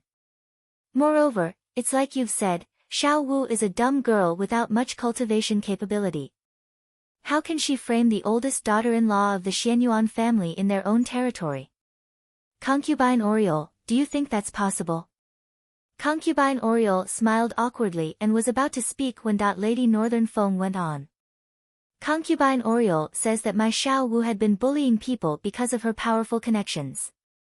Who are you suggesting those connections are? Me? Does concubine Oriole think that I prompted Xiao Wu to do those things that night? Concubine Oriole was about to explain, but Lady Northern Feng had already taken the Empress Dowager's hand and burst into tears. Your Majesty, I never knew that concubine Oriole has this sort of impression of me. I don't want to live anymore. Things turned against them so fast that both concubine Oriole and Empress Dugu were speechless. Empress Dugu was used to this. After all, Lady Northern Feng hadn't remained the Empress Dowager's favorite for years for nothing. The Empress Dowager patted Lady Northern Feng's hand. You silly girl. That's nothing worth crying over. Lady Northern Feng said, Your Majesty, I feel so wronged. The Empress Dowager patted her hand and didn't know whether to laugh or cry. She wasn't targeting you. Why do you feel wronged? I feel wronged for my Xiao Wu. She didn't do anything, but every time something happens to someone else, she's the one who's blamed. She had nothing to do with this whole Xianyuan business. Lady Northern Feng sounded even more aggrieved as she spoke. Plus, Your Majesty made her Princess Feng Wu yourself. Are you going to do nothing about all this slander? That jogged the Empress Dowager's memory. Lady Northern Feng was right. The Empress Dowager had given Feng Wu that title herself. Chapter 1165 A Touch and Go Situation 4.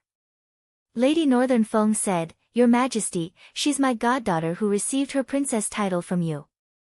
One ought to show her some respect out of deference to you. As the saying goes, you don't hit a dog without checking who its owner is first. They shouldn't have disrespected Your Majesty like that. Lady Northern Feng was doing all she could to pull the Empress Dowager to her side. That way, attacking Feng Wu would be attacking the Empress Dowager. Lady Northern Feng would like to see them try. As expected. Concubine Oriole and Empress Dugu couldn't sit still after Lady Northern Feng said that. Because the lady was directly accusing them of disrespecting the Empress Dowager. Concubine Oriole left her seat immediately and knelt down in front of the Empress Dowager with a ghastly pale face. Your Majesty, I really didn't mean that. I was only trying to entertain Your Majesty with some gossip I was told. I was only trying to cheer Your Majesty up. I didn't mean anything. Empress Dugu changed the subject in a hurry. Of course you didn't. It was nothing, really, but I heard that our crown prince flared up over a girl.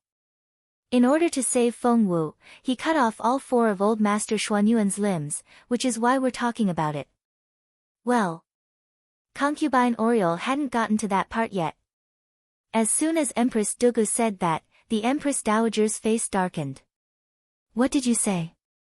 Despite her old age, she smacked the table so hard that she almost smashed it to pieces.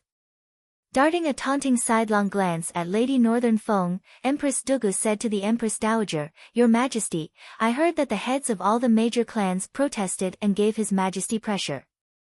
His Majesty was so angry that he locked the Crown Prince in the water dungeon." The water dungeon?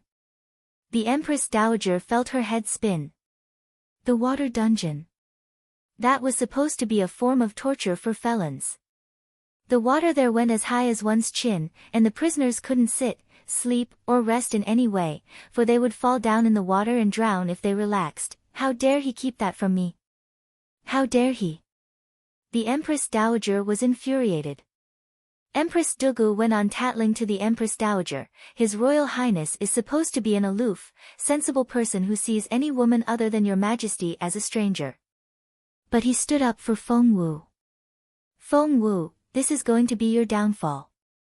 Let's see if you can withstand Her Majesty's rage," thought Empress Dugu with a malicious smile on her face. The Empress Dowager was so angry that she almost had a heart attack. Lady Northern Fong was flustered. Empress Dugu's attack was a very effective one. Not only did she mention the difficult situation His Royal Highness was in at the moment, she also pointed out that Feng Wu was the reason, and reminded the Empress Dowager that Jun Linyuan treated Feng Wu differently. Those three things together were enough to set the Empress Dowager off. What a malicious woman. If Lady Northern Feng wasn't here, Feng Wu really would be blamed for everything, and the Empress Dowager would probably send Feng Wu some poisonous wine and have the latter commit suicide by imperial order. Lady Northern Feng tried to explain immediately. "Her Majesty the Empress has to be mistaken." Empress Dugu smirked inwardly, but her face remained composed. "Isn't it the truth? All the ladies at the Xianyuan mansion that night said so." Lady Northern Fong snorted. "But you weren't there that night." "I was." She then turned to the Empress Dowager. "Your Majesty, it was all my fault. Please punish me." The Empress Dowager looked at Lady Northern Fong in bewilderment and wondered why the latter was suddenly so serious. Lady Northern Fong said in a solemn tone, "His Royal Highness did indeed take action that night, but it wasn't to save Feng Wu. He did all those things to save me." The Empress Dowager said, "What?" Lady Northern Fong started her little revenge. "Your Majesty, you have no idea how arrogant that old man Xianyuan was. He was outrageous." Chapter 1166. No one challenges the authority of an emperor. Something went missing in his family and he had to search everyone. Lady Northern Fong sounded angry and aggrieved. And even that wasn't enough for him. He hated me, so he lashed out at Xiao Wu. He actually wanted to search Xiao Wu's memories with his soul power, said Lady Northern Fong between broken sobs. "Your Majesty, you know the consequences of that. If one's memories are searched with soul power, they'll become mentally handicapped or even killed." The Empress Dowager shuddered. Lady Northern Fong went on. "And he tried to do that even after the imperial edict was read, when everyone knew that Feng Wu had been made a princess by Your Majesty. He was so unscrupulous, despising the authority of Your Majesty and the Emperor like that." "It wasn't like that. Actually, concubine Oriole tried to interject, but Lady Northern Fong wouldn't let her. She went on. Your Majesty, Xiao Wu was about to be killed, so of course I had to do something. The Crown Prince just happened to arrive at that moment, so I begged him to save Xiao Wu. That was why His Royal Highness took action." Seeing that the Empress Dowager didn't look as angry, Lady Northern Fong went on immediately. Your Majesty, you raised His Royal Highness yourself, and no one knows him like you do. Other people may spread baseless rumors about him, but I'm sure Your Majesty knows that the Crown Prince isn't the type to meddle. His Royal Highness usually turns a blind eye to Xiao Wu. Why would he stand up for her? Why would anyone fabricate a lie like that? Lady Northern Fong was giving it all she had to save Feng Wu's life. The conversation might seem nothing more than a petty household matter, but such trivialities had gotten more women killed in the imperial palace than one could count. Lady Northern Feng was sure that if she didn't speak up for Feng Wu, the latter would be killed without a sound. After all, no one could challenge the authority of the royal family. Hearing Lady Northern Feng's explanation, the Empress Dowager's mood finally lightened slightly, and she let out a breath of relief. Lady Northern Feng then helped the old lady sit down. They had just taken their seats again, when there was a loud announcement. His Majesty the Emperor has arrived. Emperor Wu entered the hall, dressed in his bright yellow imperial robe. His gait was steady and even, and he gave off a naturally intimidating air as he walked. All the concubines bowed to him. Emperor Wu casually waved them off. He went over to the Empress Dowager in a hurry and asked anxiously, "Your Majesty, what happened? Are you not feeling well?" The Empress Dowager was a little short of air from her anger earlier, and before she could reply, Lady Northern Feng said, "Her Majesty has delicate health to begin with, and someone upset her just then. That's why Her Majesty is like this." Emperor Wu flared up. "Who upset Her Majesty? How dare they?" Lady Northern Feng glanced at concubine Oriole. "Well, no one would dare do it deliberately. It's just that Her Majesty heard about His Royal Highness being held in the water dungeon." Emperor Wu's face turned livid immediately. Who told Her Majesty that? He had given an explicit order that no one was to bring it up in front of the Empress Dowager. Emperor Wu scanned the crowd with his sharp, gloomy eyes. Concubine Oriole was almost scared to tears. She went down on her knees immediately and burst into tears. Emperor Wu glared at Concubine Oriole. Concubine Oriole had a beautiful voice. Therefore, Emperor Wu made her Concubine Oriole after taking her to bed. He had enjoyed her for a few days at this point, but didn't know that she could be so reckless. "Get her out of here. She's banished to the cold palace." An emperor would never allow anyone to challenge his authority. In a mere moment, he had determined the fate of a common human being. "Your Majesty." Chapter 1167 What should we do? No matter how much concubine Oriole pled, Emperor Wu didn't give her another glance, even though they had just shared a bed the night before. "Your Majesty, help me. Help." Concubine Oriole cried and screamed like a crazy person, but Empress Dugu only gripped her handkerchief and looked away, acting as if she didn't know who Concubine Oriole was. "Her Majesty the Empress told me to say all those things." "Your Majesty, it was her." Infuriated, Empress Dugu gripped her handkerchief so hard that blue veins popped on the back of her hands. "Your Majesty, what Concubine Oriole is saying is pure slander." Holding Emperor Wu's hand, Empress Dugu gave the emperor a pleading look with her teary eyes. But Emperor Wu only waved her off. He only cared about his mother. When the Empress Dowager was finally able to breathe normally again, she looked up and stared at Emperor Wu. "What did you do to my baby June?" Even when she was having difficulty breathing, the Empress Dowager's first reaction was still to find justice for June Linyuan. Holding his mother's hand, Emperor Wu said, "Your health is the most important thing right now." The Empress Dowager gasped. "If you really care about my health, get baby June out of that place." Emperor Wu said, "Well." The Empress Dowager threw off his hand and rose to her feet. Emperor Wu said, "Your Majesty, where are you going?" The Empress Dowager smiled grimly. "I'm going to see my baby June now, and if you won't release him, I'll stay in the water dungeon with him. I'm going to take the punishment with my baby June."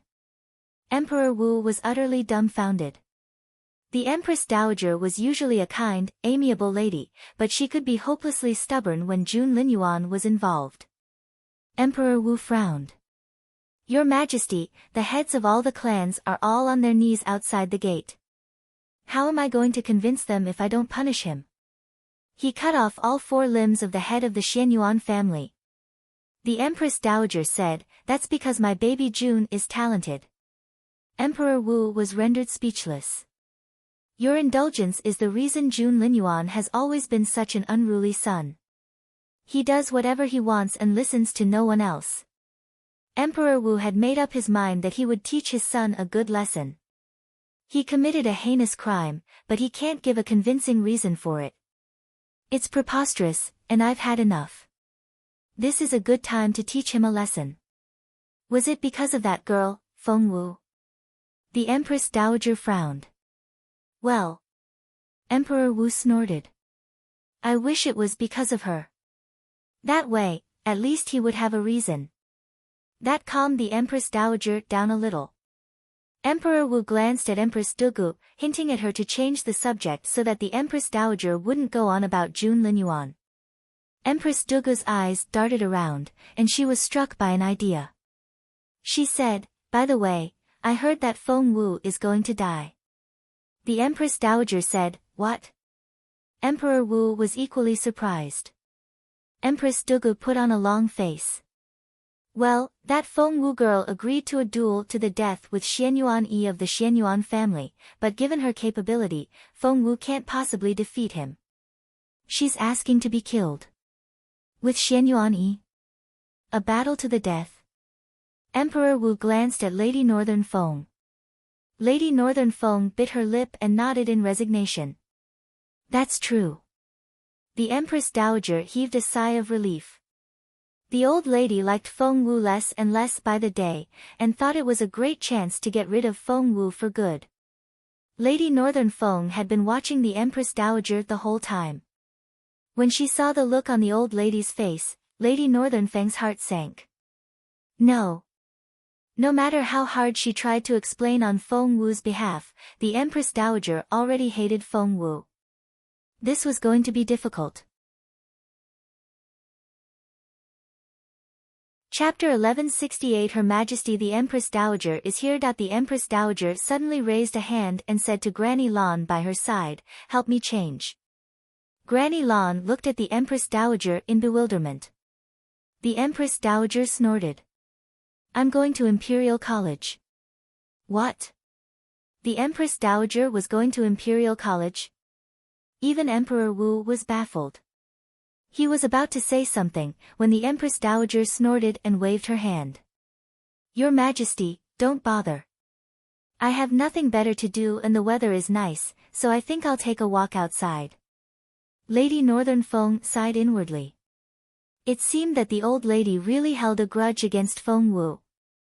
Back at Imperial College. The arena for the duel was in a huge square between Blue Cloud Court and Universe Court. The Year 1 billboard was right next to it. The teachers knew that the Year 1 students wouldn't be in the mood for class because of the duel, so they simply gave them the morning off. The arena wall was about 10 meters tall and made from big, thick dark iron stone, which gave off a crude yet forceful feel. The arena was empty, but the area around it was packed. There were newbies from Blue Cloud Court, seniors from Universe Court, and some other people who had been given access because they were related to the event somehow, such as the Feng and Xianyuan clansmen. There was no shortage of onlookers.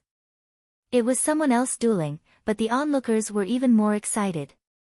It was almost time, but neither of the two contestants had shown up yet. Feng Sang, why is Feng Wu still not here? Many knew about the relationship between Feng Sang and Feng Wu, so they all ran over to ask Feng Sang for information. Is Feng Wu too scared to come? Next to them, Gong Sun Qing snapped, Xianyuan Yi isn't here either. Why are you only targeting Feng Wu? If you ask me, Xianyuan Yi is the one who doesn't dare show up. Gong Sun Qing was from the Gong Sun family and too prominent for anyone to oppose. However, look. Someone's coming. They turned around to see a streak of light flying across the sky. The next thing they knew, Xianyuan Yi landed on the right side of the arena. He stood there in his white robe with a long sword on his back. Sword energy filled the air. Standing there with his hands behind his back, he gave one the feeling that he and the sword had become one. What? Two people in the crowd exchanged surprised looks. They were none other than Rong Shixin and Si Yuan, the first and second on the Year 1 billboard. Rong Shixin's eyes flickered. If I'm not mistaken, there's been a clear improvement in Xianyuan Yi's capability. Si Yuan nodded with a dark face. Someone cried out next to them, with Xian Yuanyi's capability now, he should be able to make it into the top 100 on that billboard, right? Rong Shixin only smiled. Top 100? You're underestimating Xian Yuanyi. What do you mean? Rong Shixin didn't say anything, and only smiled. Several people in the crowd were worried for Feng Wu, such as Jin Yuntao and his friends, who got along well with Feng Wu. Yuan Ming gritted his teeth. Xian Yuanyi made so much progress. What will Feng Wu do? Yi Zhou said, I didn't see this coming. It's only been a day, and he's changed so drastically. There's no way that Feng Wu is going to win this. Yuan Ming said, losing won't be a big thing if this was any other day. She could always start again, but now. Yi Zhou broke out in a cold sweat. It's a duel to the death. What are we going to do? The two of them then turned to Jin Yuntao in unison. Did you send out the message? Chapter 1169 False Accusations. When Jin Yuntao sent a message to World Tower the last time, the head of the tower moved Jin Yuntao up 2 floors right away. What would happen this time? Jin Yuntao smiled bitterly. This is a big deal. I'm sure His Royal Highness already knows, even if I didn't tell him. However, His Royal Highness hadn't responded. Xian Yuanyi. Xian Yuanyi. Xian Yuanyi. The crowd kept cheering, which was quite electrifying and exciting. Just then, there was a commotion outside. Is Feng Wu coming? With that question, everyone turned their heads to the main gate, only to see that the bright yellow color that was unique to the royal family walked into the courtyard. The color of the royal family? Which member of the royal family was here? Could it be a prince or a princess? All hail Her Majesty, the Empress Dowager. The Empress Dowager. Everyone present cried out in surprise. The Empress Dowager was known to have little contact with the outside world, and very few people had seen her. What brought the old lady here? Mr. Fang didn't have to be here today, but then, the Empress Dowager was here. Chief Yu sent someone to find Mr. Fang, while she rushed over to greet the old lady. Of course, Qiao Yi wouldn't miss out on such a great opportunity. Quickening her pace, she followed the crowd as well. Your Majesty, Chief Yu bowed to the Empress Dowager. The Empress Dowager only glanced at her, and continued walking without stopping. Rising to her feet, Chief Yu followed the old lady hastily with her head still lowered, so that she could clear the space in front of the arena for the Empress Dowager. Naturally, the Empress Dowager hadn't come on her own. Empress Dugu was with her, and so was Lady Northern Feng. Even the third princess, Jun Wuxia, was here as an onlooker. As soon as they took their seats, Jun Wuxia stared at Chief Yu. Where's Mr. Fang, the principal? Chief Yu broke out in a sweat and nodded repeatedly. Mr. Fang will be here in a minute. He'll be here. One couldn't begin to imagine how awestruck she felt. The women in front of her could be considered the most respected women in the empire. No one was as close to the seat of power as they were. Taking advantage of her special status, Jun Wuxia spoke to Chief Yu in a condescending tone. What now? It's time for the duel. Why isn't it starting? Chief Yu had a bitter taste in her mouth. These VIPs had arrived so out of the blue that she had been taken by surprise. We have 5 minutes before the start of the duel. Jun Wuxia waved her off. Go and tell them to hurry up. Chief Yu said, yes, yes. Chief Yu left, but Xiao Yi stayed. Seeing the way the latter's eyes were darting around, Jun Wuxia couldn't help but frown. Who are you, then? Xiao Yi bowed immediately, then smiled and spoke in a cloying voice, Your Royal Highness, I'm Feng Wu's teacher. Jun Wuxia knitted her eyebrows right away. Qiao Yi immediately saw that the princess here didn't like Feng Wu. Moreover, upon close observation, Qiao Yi noticed that the princess wasn't the only one who didn't like Feng Wu. The Empress Dowager and the Empress looked equally disgruntled. This is perfect. Qiao Yi sighed. But this Feng Wu, well. I don't know what to say about her. That tone. Jun Wuxia took the hint right away. She smirked inwardly, but asked immediately, what are you saying? What kind of student is Feng Wu? The Empress Dowager and the Empress are here. You have to tell the truth. Qiao Yi was here to make false accusations, so of course she would make use of this great opportunity. 1170 Untitled. Of course I'll tell the truth, Qiao Yi feigned a regretful tone. Miss Feng Wu has received a lot of complaints from her fellow classmates. Jun Wuxia was excited to hear that, but she still pretended to be confused. Really? Feng Wu isn't popular with her classmates. What's her problem? Fighting back her excitement, Qiao Yi said, I assume that you know that Feng Wu was admitted into the college with the highest mark. Jun Wuxia said, that's right. Not only did she receive the top mark, she also got full marks, which is unheard of. Qiao Yi smirked.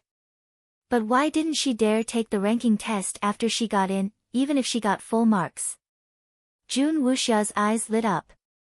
Are you saying that she cheated in the entrance exam?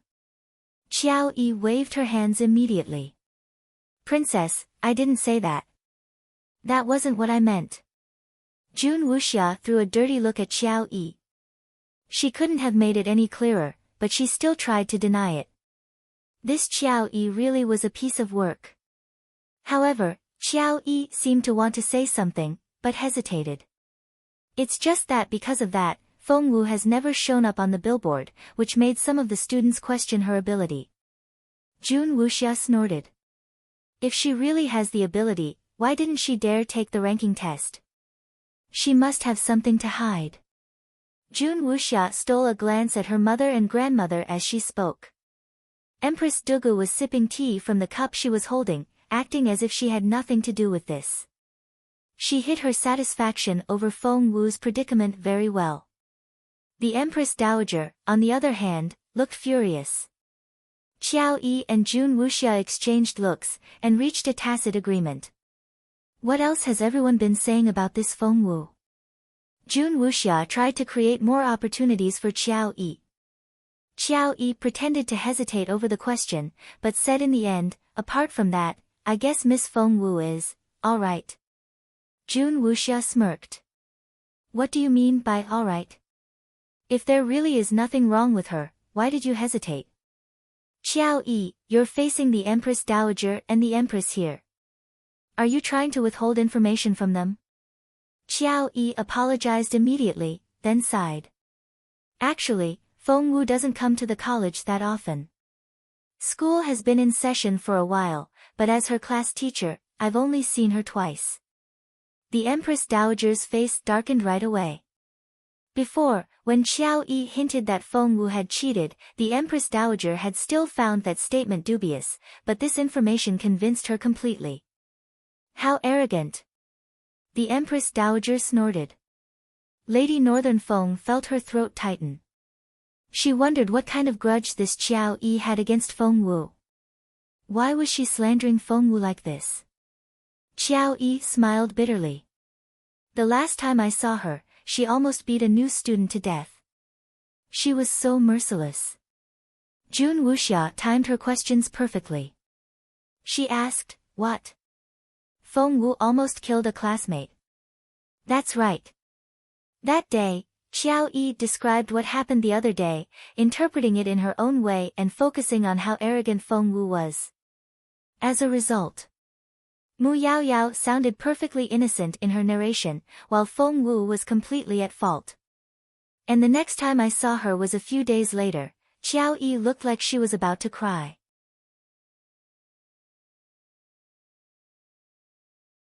Chapter 1171. Is she too afraid to come? That time, it was like a nightmare for me. I don't know how I'm going to teach such a student. Qiao Yi broke into tears. Jun Wuxia frowned. What happened? Qiao Yi said between broken sobs, this Feng Wu is so out of line. She insisted that she would become an independent day student, and as her class teacher, I didn't agree, so she slapped me. What? Not only Jun Wuxia, but even the Empress Dowager cried out in surprise. The Empress Dowager's face was livid as she stared at Xiao Yi with a ferocious look in her eyes. What did you say? As a student, Feng Wu hit her teacher.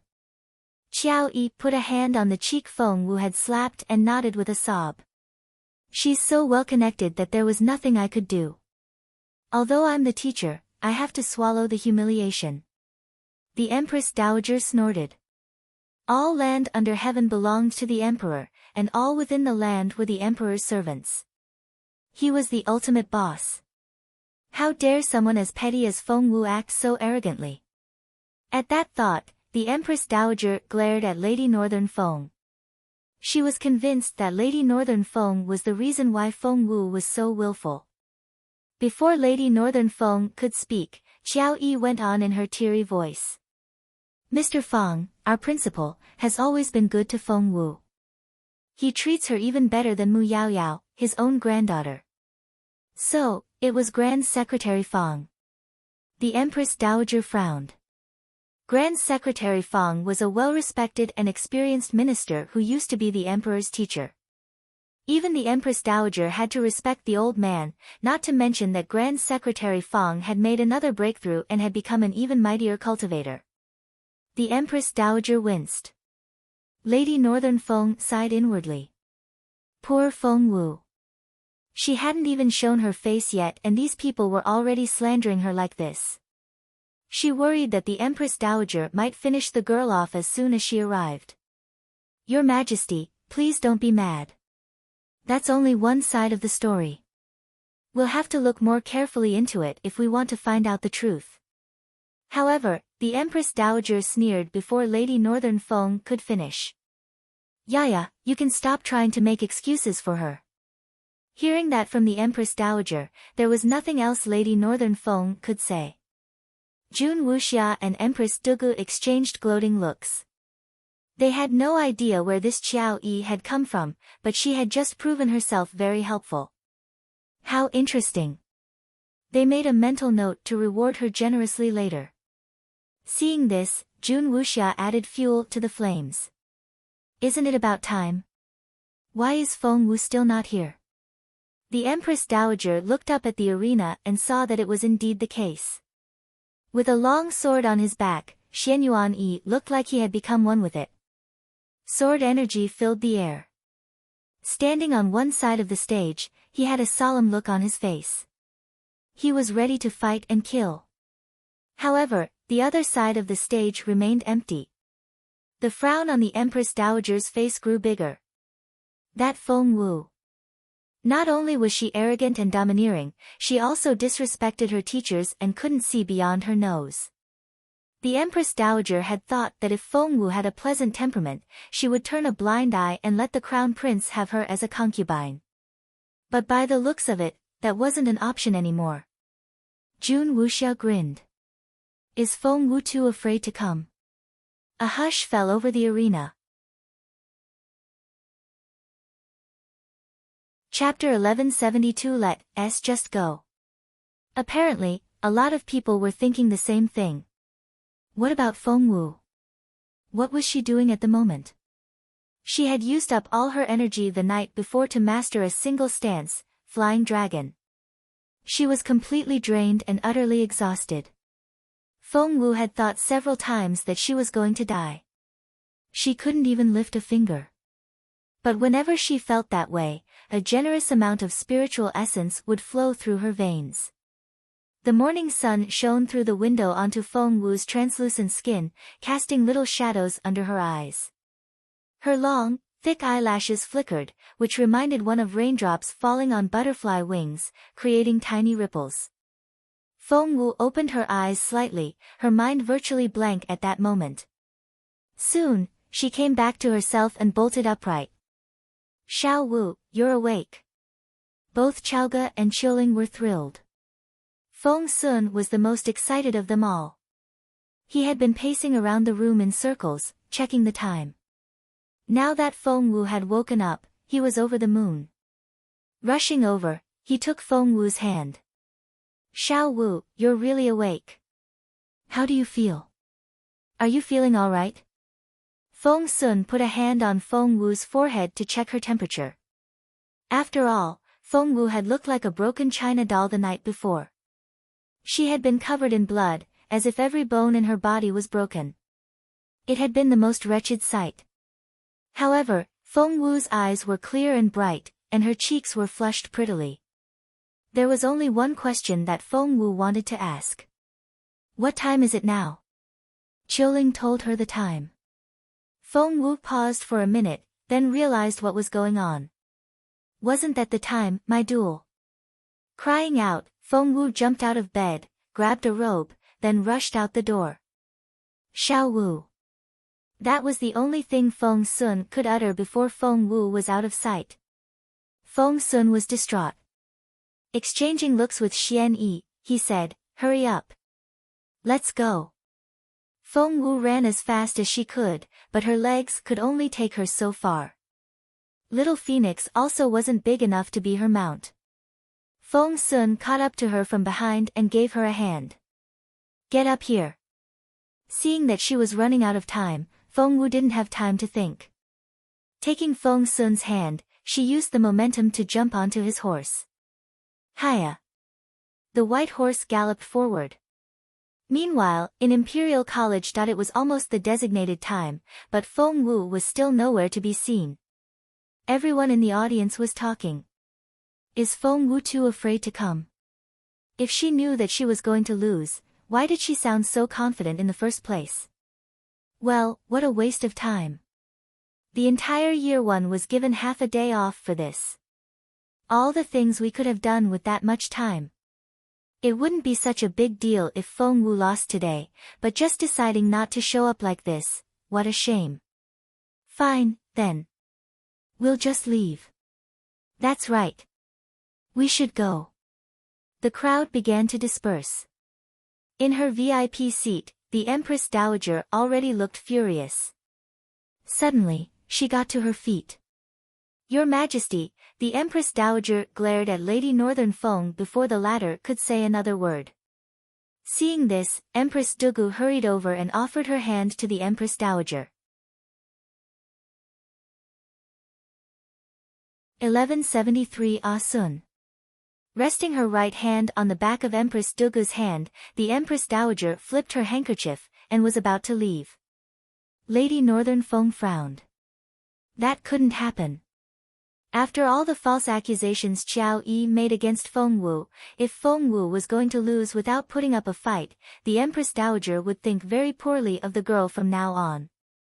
Lady Northern Feng was worried sick when she heard the swift clip-clops of a horse. Is Feng Wu coming? Everyone's eyes widened in surprise when they heard the sound, and they looked expectantly in the direction of the entrance. However, they only saw a teenage boy on a tall horse. Feng Sun. The crowd cried out in surprise, but looked disappointed. I thought it was Feng Wu. Sigh, I guess Feng Wu really is going to lose by not showing up today. What a shame. With a livid face, the Empress Dowager turned to leave. However, when the horse ran through the arena, a teenage girl jumped down from behind Feng Sun. She dashed forward and landed steadily in the arena. Feng Wu. Everyone cried out in surprise when they saw the girl, whose clothes flapped in the wind. She had delicate features, thick eyelashes, and bright, clear eyes. Standing there, she reminded one of a tender early morning bud. Feng Wu. Feng Wu. Feng Wu. Oh God. It really is Feng Wu. It really is her. She's actually here. She was bold enough to come. Everyone pushed forward in surprise. Meanwhile, in the VIP seat, the Empress Dowager didn't look any happier. Throwing a dirty look at Feng Wu, she turned to leave. She really didn't like Feng Wu at all. Feng Sun had sharp eyes, and he spotted the Empress Dowager immediately. He was shocked when he saw the displeased look on the old lady's face and how she was leaving. He gave Lady Northern Feng a bewildered look, and his mother pointed at Qiao Yi and Jun Wuxia, then shrugged. Feng Sun took the hint immediately. Your Majesty, how have you been? Jumping off the horse, Feng Sun crouched down in front of the Empress Dowager as he made a silly face. The Empress Dowager had looked rather angry before that. However, she burst out laughing as soon as she saw Feng Sun's funny actions. The old lady liked Feng Sun a lot. Come to think of it, since Lady Northern Feng was the Empress Dowager's goddaughter, Feng Sun could call the Empress Dowager his grandmother. Feng Sun grew up with Jun Linyuan. While the latter had always been a poker-faced boy, Feng Sun was the cheerful and happy one, and the Empress Dowager adored him. Seeing Feng Sun, the Empress Dowager didn't feel as vexed anymore. Rolling her eyes at him, she said, "How old are you now? Get up already." Feng Sun threw his arms around the Empress Dowager's leg. "Grandma, I'm never getting up if you leave now." "I won't. I swear." The Empress Dowager patted him on the head, sounding a little grumpy. "Aren't you too old for this? Ah Sun is always 3 years old when your Majesty is around." "Oh my, your Majesty, please sit down. It's going to be a very interesting duel." Rising to his feet, Feng Sun practically pressed the Empress Dowager back down into the chair. Had it been anyone else, the Empress Dowager would have been furious. However, the person just happened to be Feng Sun. The teenager had 2 slightly protruding canine teeth, which gave him a cheerful look when he grinned. No one could stay mad at a face like that. Next to them, Jun Wuxia and Empress Dugu were furious. Jun Linyuan finally wasn't around, but Feng Sun just had to decide to show up. Chapter 1174. Sure, what would you like to bet on? They couldn't understand the Empress Dowager. She had so many real grandsons to choose from, but her favorite was this Feng Sun, who wasn't even related to the royal family. The Empress Dowager affectionately jabbed Feng Sun's forehead with a finger. "Just like when you were little. Such a naughty boy." Feng Sun bent down, poured the Empress Dowager a cup of tea, and handed it to her with a smile. "Your Majesty, have some faith in me. The duel later is going to be amazing." He then patted his chest. "I promise. On my honor." The Empress Dowager was already appeased, and she rolled her eyes at him. "Your honor. You lost all of that when you were still a boy." Qiao Yi had been standing next to them the whole time. She watched as Feng Sun cheered the Empress Dowager up, then looked at the teenager's exquisite, handsome face. She was instantly infatuated. He had the status, the looks, the capability, the whole shebang. Therefore, when Feng Sun glanced in her direction, Qiao Yi lowered her gaze shyly, and played with a lock of loose hair. Meanwhile, in the arena. Xianyuan Yi and Feng Wu stood on either side of the arena as they faced each other with cold looks. Xianyuan Yi smirked. "For a moment there, I thought you weren't coming." Feng Wu smiled a little. "Right back at you." Xianyuan Yi sneered, drew out the long sword on his back, and pointed it at Feng Wu. "If you're that eager to die, I'll make it happen." After that, the teenager slashed the air with his sword, then charged at Feng Wu with tremendous speed. Feng Wu smirked and opened her right palm, and flaming sword appeared. The blade glowed with an orange light, and looked like a ball of flame. "Go!" The sword in Feng Wu's hand shone brilliantly. Clunk! The 2 blades clashed with a metallic sound. There were sparks everywhere. Xianyuan Yi stumbled back 5 steps, while Feng Wu took 7. That proved the difference in their capabilities. The audience watched this with their hearts in their throats. I never thought Feng Wu would be able to withstand Xianyuan Yi's attack. I thought she would fall in the first clash. But that first strike has already proven that Feng Wu isn't Xianyuan Yi's match. You don't say. Feng Wu took 7 steps back. And look at how violently her chest is heaving. That just shows that she's already given it everything she has. In the VIP seat. Narrowing her eyes, the Empress Dowager gave the duel a long, displeased look. Shaking her head and rising to her feet, she wanted to leave. Boring. That was the only thing the old lady said. Feng Sun smiled at the Empress Dowager. I bet your majesty that Feng Wu will win. What? The Empress Dowager was going to leave, but looked confused when she heard that. What did you say? Crouching down in front of the Empress Dowager, Feng Sun grinned. I bet that Feng Wu is going to win this duel. The Empress Dowager rolled her eyes at him. Nonsense. Feng Sun held the Empress Dowager's hand. Your Majesty, Feng Wu really is going to win. Would you like to make a bet? The Empress Dowager had the mentality of a kid. Hearing that, she said grumpily, sure. What are we betting with? Feng Sun smiled. Your Majesty, if I win, can you maybe stop setting me up with girls from now on? I'll choose my own wife. Matchmaking just had to be the favorite pastime of the elderly. Chapter 1175 Look at Feng Wu's ranking. The Empress Dowager had tried to set Jun Linyuan up with girls before, but the Crown Prince was able to stop all her attempts with a single glare. Hence, the Empress Dowager had to make do with the second best option, and kept introducing young women to Feng Sun, so much so that Feng Sun had stopped going to court. The Empress Dowager threw a dirty look at Feng Sun. You're so going to lose. Holding the Empress Dowager's arm, Feng Sun said, that means that your Majesty will get to introduce me to as many girls as you want when I lose. Doesn't that sound nice? The Empress Dowager jabbed his forehead with a finger. You mean it? Feng Sun nodded immediately. Yes, of course, I'm very serious. The Empress Dowager was very confident. Sure. I'll bet with that. The Empress Dowager believed that Feng Wu was definitely going to lose, and that there was no other possibility. In the arena. Xian Yuan frowned after the first strike. He said, that was a surprise. I didn't think you would actually withstand that. Feng Wu gave him a half-smile. I'm more than that. I can defeat you. Xian Yuan smirked. How arrogant. Feng Wu said, I like to call it being confident. Xian Yuan didn't say another word. Turning the sword in his hand, he sent a violent blast wave at Feng Wu.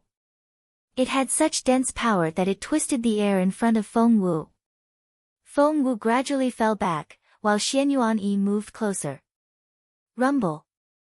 Sword energy rained down and smashed Feng Wu in the back. How frighteningly powerful Xian Yuan was. Feng Wu spat out a mouthful of blood. Feng Wu spat out blood. Oh, God. We were only just saying that Feng Wu can withstand his attacks, but she's already vomiting blood. So, Feng Wu is going to lose. All the members of the Xian Yuan and Feng families were in the VIP seats, with one family occupying one row on the left and the other on the right. The Feng family was led by Feng Yanfeng. Xian Yuan Zhe was absent for personal reasons, and Xian Yuan Yu was there to represent them. The Empress Dowager sat in the middle. Seeing that Feng Wu was already vomiting blood, the Xian Yuan family clapped their hands in excitement, and their voices went through the roof. The Feng family, on the other hand. Feng Yanfeng hadn't had much hope to begin with, but didn't expect Feng Wu to lose so quickly. He frowned. Lady Wang sighed in an affected manner. It seems that Feng Wu isn't going to get out of this alive. Well, she brought it on herself. Master, don't upset yourself over it. The Empress Dowager glanced at Feng Sun. Look. Feng Sun remained unperturbed. Your Majesty, it's just getting started. I'm sure Feng Wu will be able to turn things around. The Empress Dowager didn't buy it. Just then, someone cried out. Look at the billboard. The Year 1 billboard stood on one side of the arena, and the big letters on the big screen were bright red and very eye-catching. Everyone looked up at it, and the first thing they searched for was Xian Yuan Yi's name. Xian Yuan Yi used to be 298th on the list, but after that strike, he had become 199th. That's amazing. It's only been minutes, and he's already 199th. Xianyuan Yi is as capable as they say. How long has it been since he joined us? His future is so promising. Check out Feng Wu's ranking, someone cried out. Feng Wu. Everyone was curious. Feng Wu hadn't even been on the list when she got into Imperial College. What about now? Chapter 1176 Second Stance of Fallen Star Swordplay, Dancing Dragon in the Moonlight. In the 900s. Her name wasn't there. In the 800s. Her name wasn't there. In the 700s. Her name wasn't there. They kept moving up the list, and soon, someone with sharp eyes spotted her name. Look! 258th. Feng Wu is 258th. Oh my, I never thought that Feng Wu could be so high up on the list. The billboard contained the names of students who had entered the college in the last 10 years. The newbies this year were mostly ranked between 900 and 1000. Feng Wu, on the other hand, had risen to 258 in one go. That was incredible. Xianyuan Yi notwithstanding, Feng Wu's progress is pretty impressive. But she just happens to be up against Xianyuan Yi. What good will her quick progress do her? She's never going to win. She's so going to die. Xianyuan Yi will never let her live. What a pity. As the audience discussed it among themselves, those in the VIP seats were lost in their own thoughts. In the arena. Feng Wu's head was much clearer after she spat out the blood. Before she could react, Xianyuan Yi's merciless blade was almost upon her. Wiping away the blood at the corner of her mouth, Feng Wu looked up with cold killing intent in her eyes. She had only been probing so far, and now, she was going to reveal her true ability. When her beautiful master came back last time, he taught Feng Wu the first 3 stances of Fallen Star swordplay. Feng Wu had continued practicing the stances after her beautiful master left. She might not have reached perfection in them, but she had mastered the stances enough to handle Xianyuan Yi. Holding flaming sword, Feng Wu swept it through the air, creating a resplendent arc. First stance of Fallen Star swordplay, Sword of the Other World. Suddenly, flaming sword seemed to be infused with an ancient, savage power. Instantly, fierce sword energy shot up, then turned into a shower of swords which rained down on Xianyuan Yi like 10,000 arrows. OMG! The audience cried out in surprise. Oh gosh! Look at that shower of swords. Every blade contains such ferocious spiritual essence. I can't believe that Feng Wu had such a card up her sleeve. How is Xianyuan Yi going to dodge that? He can't hide from all those blades. The onlookers clenched their fists and looked nervously at the arena. In the VIP seats. The members of the Xianyuan family stiffened with anxiety. Those of the Feng clan opened their mouths in astonishment. The Empress Dowager stared at Feng Wu, and her eyes flashed with surprise. Xianyuan Yi's face went taut, and the look in his eyes was very cold. So that's why you accepted the challenge. Xianyuan Yi's sword moved faster than a streak of lightning, leaving behind a string of afterimages in the air. His sword was simply too fast. As the afterimages took shape, they also worked as a shield to cover him. It was as if he was holding an umbrella. Thump! Thump! Thump! The shower of swords smashed down on Xianyuan Yi's sword umbrella like a raging storm. But the shower would end eventually. Soon, all the swords had disappeared, and Xianyuan Yi reappeared from under the umbrella. However, Feng Wu had never planned to kill Xianyuan Yi with a single strike. The battle had only just begun. Second stance of Fallen Star swordplay, Dancing Dragon in the Moonlight. Flaming sword flew out of Feng Wu's hand and shot toward Xianyuan Yi like a dragon. It moved even faster than a shooting star. Roar! Dancing Dragon in the Moonlight guided the sword, which circled Xianyuan Yi like a giant dragon. Chapter 1177 Untitled. It kept picking up speed. The crowd had lost count of how many times the dragon flew around Xianyuan Yi. The dragon seemed soft and loose when it was flying, however, when the stance took effect, the dragon suddenly tightened. Whoosh! Xianyuan Yi was tied up in a bundle. Oh my god! Feng Wu can actually do that. Feng Wu is indeed worthy of her fame. She wasn't called a little genius for nothing. She's risen again. In the VIP section, the Xianyuan family frowned and couldn't believe what they were seeing. The members of the Feng clan also frowned and looked equally bewildered. Lady Wang, Feng Lu, Feng Sang, and Feng Yiran opened their mouths in astonishment. They couldn't believe it. How was that possible? Feng Wu had only been a level 4 spiritual grandmaster when she revealed her capability. How long had it been since then? And she could already fight Xianyuan Yi now. Exactly what level was she at now? Was she even human? Lady Wang and her family members looked at one another, overwhelmed with jealousy and frustration. Someone cried out at that moment, "Check out the billboard." The billboard? What more surprising changes had taken place? Everyone looked up. It was true. Something astonishing had indeed happened. Xianyuan Yi used to be 199th, but had moved up to 180th. But Feng Wu was even more amazing. She had been 258th only a moment ago, but because of the 2 attacks, she had quickly risen to 199th. Feng Wu is 199th already. OMG.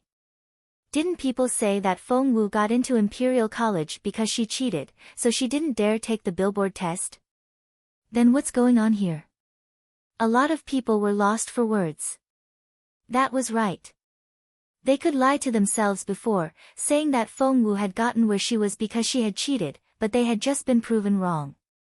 The billboard was an independent system, and even Mr. Fang couldn't tamper with it. How could Feng Wu cheat the billboard? In the VIP section, Lady Northern Feng glanced at Xiao Yi with a smile. Didn't I hear someone say a moment ago that Feng Wu got in because she cheated? Whoosh! A lot of people turned their heads in Xiao Yi's direction. Among them, the Empress Dowager had the most piercing gaze. Because she had believed Xiao Yi. Xiao Yi flushed and regretted hanging around. Had she known this was going to happen, she would have left earlier on, instead of staying here. When she saw the questioning looks, Xiao Yi summoned up her courage and said, "Well, I heard some rumors from the students, so I..." Lady Northern Feng smirked. So, a teacher can take a student rumor as truth. Is that how a teacher should act? Xiao Yi's face turned scarlet as she stood there, utterly humiliated. She wished the ground would open up to swallow her. Empress Dugu interjected with a smile, "Feng Wu hid her capability so well. Even we didn't know about it, let alone Xiao Yi." She then added in a seemingly indifferent tone, "The girl is already quite capable, but she kept it a secret. I wonder what she's up to." The Empress Dowager had felt a little guilty for misjudging Feng Wu, but when she heard Empress Dugu, she frowned again. Chapter 1178 Untitled. Seeing the stern look on the Empress Dowager's face, Empress Dugu looked pleased. Lady Northern Feng was about to speak, when the Empress Dowager waved her off. Just wait and see. In the arena. Feng Wu had tied Xianyuan Yi up with Dancing Dragon in the moonlight, the second stance of Fallen Star swordplay. Xianyuan Yi's face darkened. He had expected Feng Wu to have something up her sleeve, but he hadn't expected that she would be this spectacular. The next moment, Xianyuan Yi directed his energy to his dantian, and he was covered in a red glow. He looked like he was on fire and was going to explode. Blue veins popped on his forehead and arms, and his pulse raced. Break! Instantly, Xianyuan Yi's body enlarged, and violent fluctuations of spiritual energy spread out from him like ripples. Thump! There was a loud bang. Dancing Dragon in the moonlight, which had been wrapped around Xianyuan Yi, exploded. Xianyuan Yi overexerted himself, and was injured by the exploding spiritual energy. Blood oozed out from the corners of his mouth. This Miss Feng Wu really is amazing. She forced Yi to do that. On the Xianyuan family's side of the VIP seats, Xianyuan Yu frowned and was lost in his thoughts. Xianyuan Yu had been there the entire time, and knew what Xianyuan Yi had experienced in that one day and night. That was why Xianyuan Yu was genuinely impressed by Feng Wu when he saw her performance. Xianyuan Yi stared at Feng Wu. Is that all? Your ultimate move is so blah. Feng Wu smiled. My ultimate move? You need to open your eyes. As soon as she said that, Feng Wu attacked a third time. Third stance of Fallen Star Swordplay, Fatal Thunder. The first two stances were only trial runs, and Feng Wu never expected to defeat Xianyuan Yi with them. However, Feng Wu had high expectations for the third stance. Fatal Thunder, Feng Wu pointed her sword upward, and sword energy shot up into the sky. Immediately. Spiritual essence ran rampant between heaven and earth. Streaks of lightning started to form above the sword. Soon, more lightning formed and flashed across the sky. The sound of thunder filled everyone's ears. The sky above the arena was covered in intersecting streaks of lightning, as if they had taken over the world. That scene shocked almost everyone in the audience. Among them. Most of the audience were Year 1 students, newbies and seniors included. The newbies looked at one another with astonishment in their eyes. I can't believe how amazing Feng Wu is. Do you remember how we used to provoke her? As for the seniors, isn't she a newbie this year? Since when are newbies so terrifying? What are we going to do now? There I was, thinking that I could kick them around a little, but the newbies this year are so scary. Feng Wu. She's made it into the top 200 on the billboard already. Most of the seniors haven't even reached that high a level on the list yet.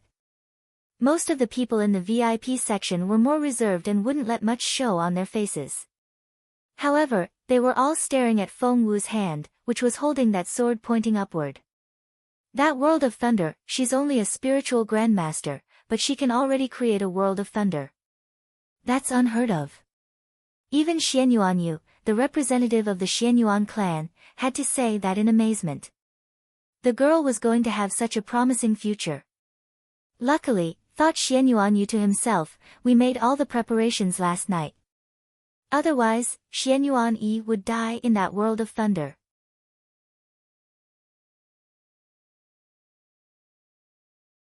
Chapter 1179 Untitled.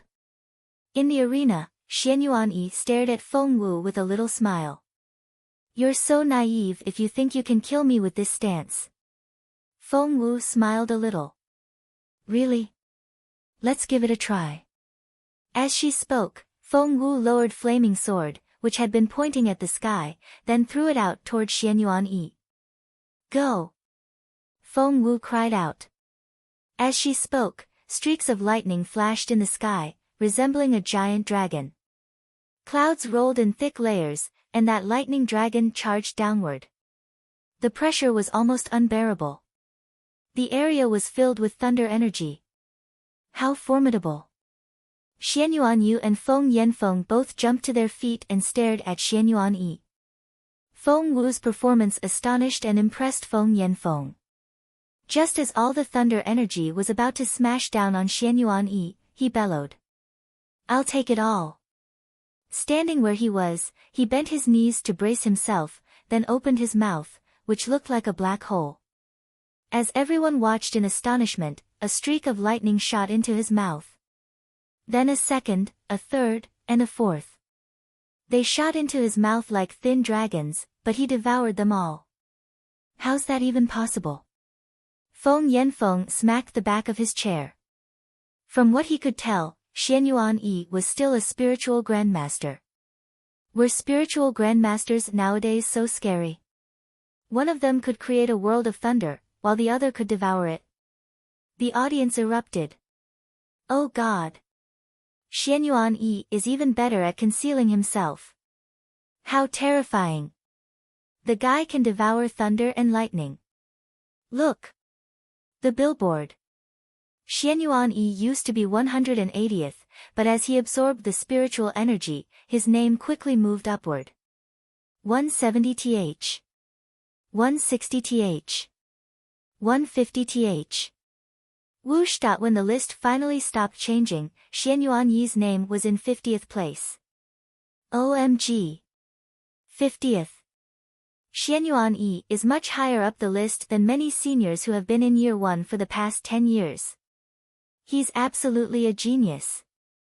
By then, Xianyuan Yi had devoured all the thunder.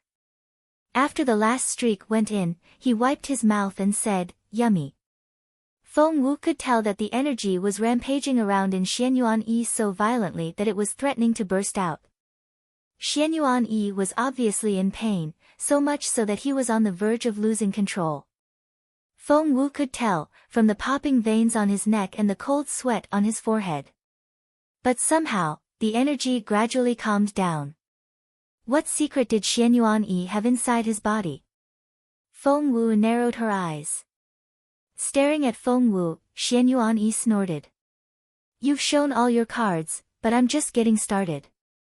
As he spoke, Xianyuan Yi waved his hand, and a green vine rose out of his palm, the vine. The audience cried out in surprise. "That's Xianyuan Yi's pet plant. It has barbed thorns, is poisonous, and can stun people." The vine seemed to be growing from Xianyuan Yi's palm. Holding the vine, Xianyuan Yi lashed out forcefully at Feng Wu. The vine was like a whip filled with spiritual energy.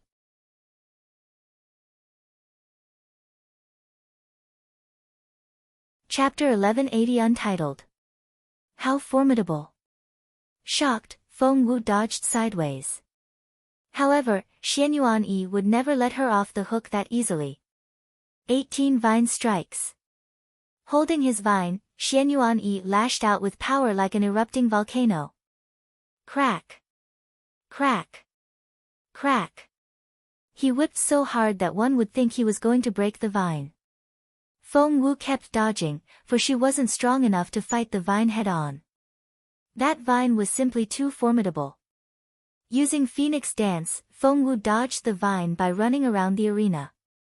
Phoenix Dance consisted of intricate movements that Feng Wu's beautiful master had taught her himself. It was supposed to help Feng Wu run away from danger. It was true. Not many people could catch Feng Wu if she wanted to get away. Back then, Feng Wu had used Phoenix Dance to run away from Feng Sun. But now, she was in the arena. The arena was a square platform less than 100 square meters in size, which left Feng Wu very limited room to maneuver. Xianyuan Yi, on the other hand, was becoming more ferocious. Probably because of his earlier frustration, he needed to get back at Feng Wu now, and was cracking the vine as loudly as he could. Feng Wu frowned and her face darkened. Xianyuan Yi had been following her so closely that he was catching up to her. Meanwhile, from the audience's point of view, the vine had almost hit Feng Wu across the back more than once. However, Feng Wu was able to dodge the vine with her unbelievable moves every single time. That was close. The narrow escape made the audience so nervous that they could hardly breathe. In the VIP section, Feng Yanfeng narrowed his eyes. Exactly what kind of secret had Feng Wu been keeping from everyone else? The 3 stances had already impressed him. Fallen Star Swordplay.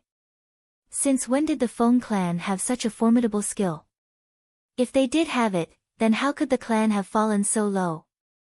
And then there were those incredible moves Feng Wu was using. Feng Yanfeng made up his mind, he was going to make Feng Wu tell him what that skill was. Right at that moment. Thud. There was a loud thump. Because all eyes had been on Feng Wu, everyone watched as that whip-like vine smashed down on Feng Wu's back. Ah!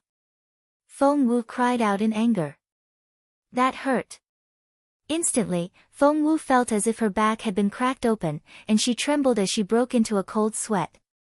The barbed thorns of the vine cut Feng Wu's skin open, leaving behind bloody gashes. Feng Wu could sense a strange toxin enter her body through the cuts and instantly enter her bloodstream. What was worse, Feng Wu felt dizzy. The pain, the toxin, and the dizziness. Anyone else would have collapsed by now, but Feng Wu wasn't just anybody. She was able to analyze the ingredients in the toxin as soon as she was hurt. She then took out a bottle of medicine and poured it into her mouth. If she didn't neutralize the toxin, she would lose her mobility. As the pale green antidote slid down her throat, Feng Wu's head felt much clearer, however this slowed Feng Wu down. For cultivators like Feng Wu and Xianyuan Yi, the smallest delay could have a great impact. Xianyuan Yi's vine smashed down. It hit Feng Wu hard on the back. In an instant, Feng Wu was whipped 3 times. The stance was known as 18 vine strikes, and he had struck 12 times already. There were 8 more strikes to go. If he succeeded in hitting Feng Wu 8 times in a row, Feng Wu would never be able to withstand it. In her current condition, she would certainly be killed. It was obvious what Xianyuan Yi's plan was.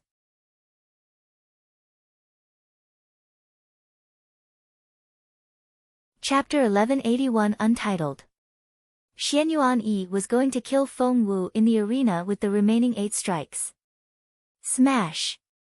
The vine made another cracking sound. Feng Wu had neutralized the toxin by then, and she swiftly moved out of the way. The vine ended up hitting empty air. Feng Wu. Die! The vine suddenly split into 3, and attacked Feng Wu from 3 directions. Is that even possible? The audience watched with open mouths and cried out in astonishment. Many people began to steal glances at the billboard. Xianyuan Yi had risen to 50th place already. However, after he devoured the thunder energy and demonstrated the real secret of the vine, his ranking rose again. 40th. 30th. 20th. Oh God! Xianyuan Yi is 20th already. 20th. Meanwhile, Rong Shixin and Si Yuan, who were sitting in the audience, exchanged astonished looks. The top 20 Year 1 students were seated in the front row. All 20 of them were seniors. They had only been onlookers at first, but little did they know how stressful the battle would turn out to be. Right now, all eyes were on the person ranked 21st. His name was Ding Cheng. Another student teased him. Ding Cheng, you've dropped to 21st place. The person who had spoken was Chao Yu, who was ranked 15th. Clenching his fists, Ding Cheng snorted with a grim look on his face. Chao Yu, don't be so quick to smile. Before you know it, Xianyuan Yi's name will be above yours. Chao Yu didn't think much of it. I think Xianyuan Yi has given it all he got to get to 20th place. It'll be very difficult for him to go higher than that. You know how difficult it is to move up the billboard once we've reached the level we're at now. Ding Cheng snorted. I guess we'll wait and see. Rong Shixin and Si Yuan shook their heads. Chao Yu was only 15th, and they weren't all that confident in him. Feng Wu. Where's Feng Wu's name? Maybe she can even make it into the top 20. Everyone started looking for Feng Wu's name. They looked all the way up the list, and finally saw Feng Wu's name. She was 58th. Wow! Many cried out in surprise. They hadn't expected Feng Wu to reach 58th place just like that. This Feng Wu sure knows how to make her mark at the first go. Too bad Xianyuan Yi is still winning. Plus, judging by the way he's fighting, he's decided to kill Feng Wu. In the arena. Thump. Thump. Thump. Xianyuan Yi waved his vine like a whip, smashing it down at Feng Wu. Spiritual essence surged like a tidal wave. Feng Wu quickly dodged as she ran around with Phoenix Dance. But however nimble Feng Wu was, she would still be whipped every now and then. This Xianyuan Yi was abominable. Each time, the thorns on the vine would tear a piece of Feng Wu's clothes away. A while later, Feng Wu's back was almost bare. Feng Sun frowned and blue veins popped on his forehead. If Boss Jun knew about this, killing all the people in the Xianyuan family wouldn't be enough to vent his anger. But the Empress Dowager stopped Feng Sun. Stop right there. You're not going up to that platform. It's against the rules. Feng Sun knew that the old lady was right, but not removing his robe, Feng Sun threw it into the arena while he called out Feng Wu's name. Catch! Using the robe as cover, Feng Sun sent a blast of energy at Xian Yuan Yi.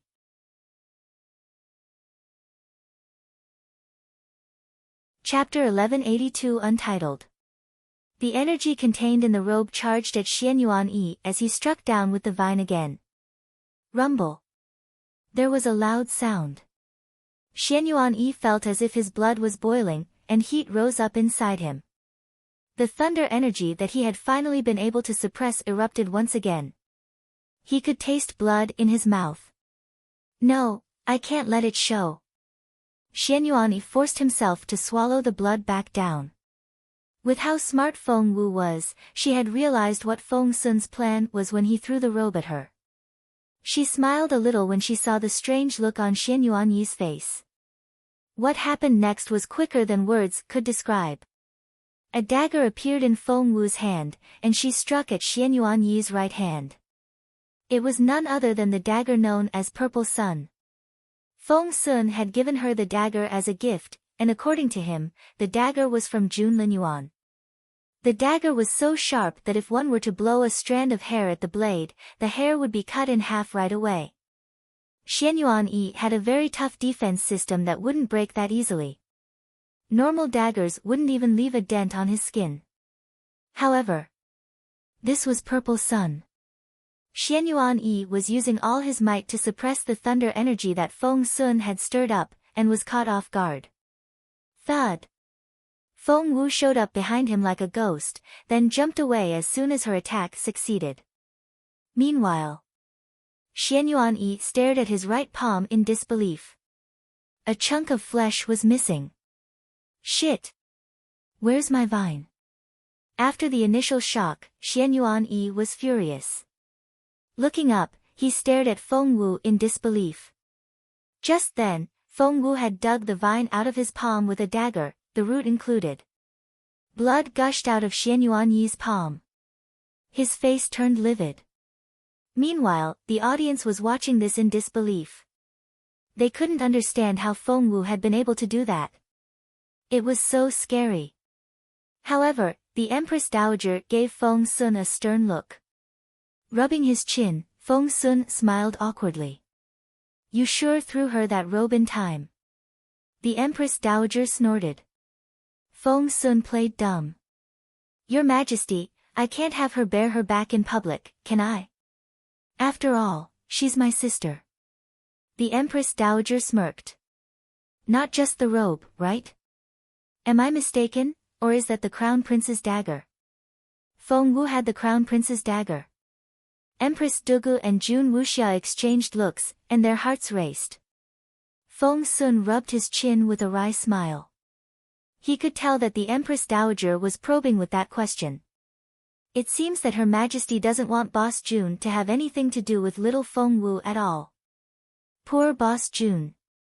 He has such a long way to go before he can get the girl, and that's going to be a tough journey. Feng Sun smiled wryly.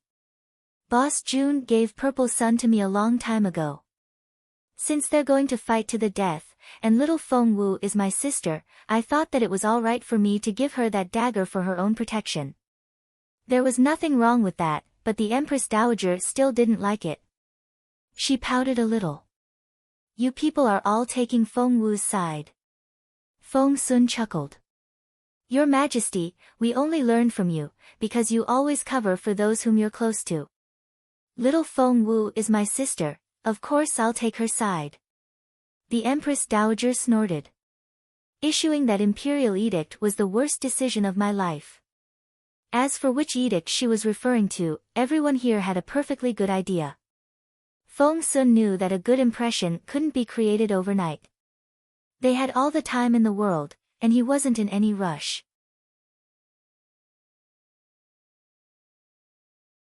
Chapter 1183 Untitled. Look, Your Majesty, Xiao Wu dug that vine out. Ha ha ha, Xian Yuan Yi looks so baffled. He was telling the truth. Xian Yuan Yi was staring at Feng Wu, looking astonished. You must have a death wish. What infuriated Xianyuan even more was that Feng Wu hadn't just taken the vine, she had done more than that. Somehow, she was able to plant the vine in her right palm.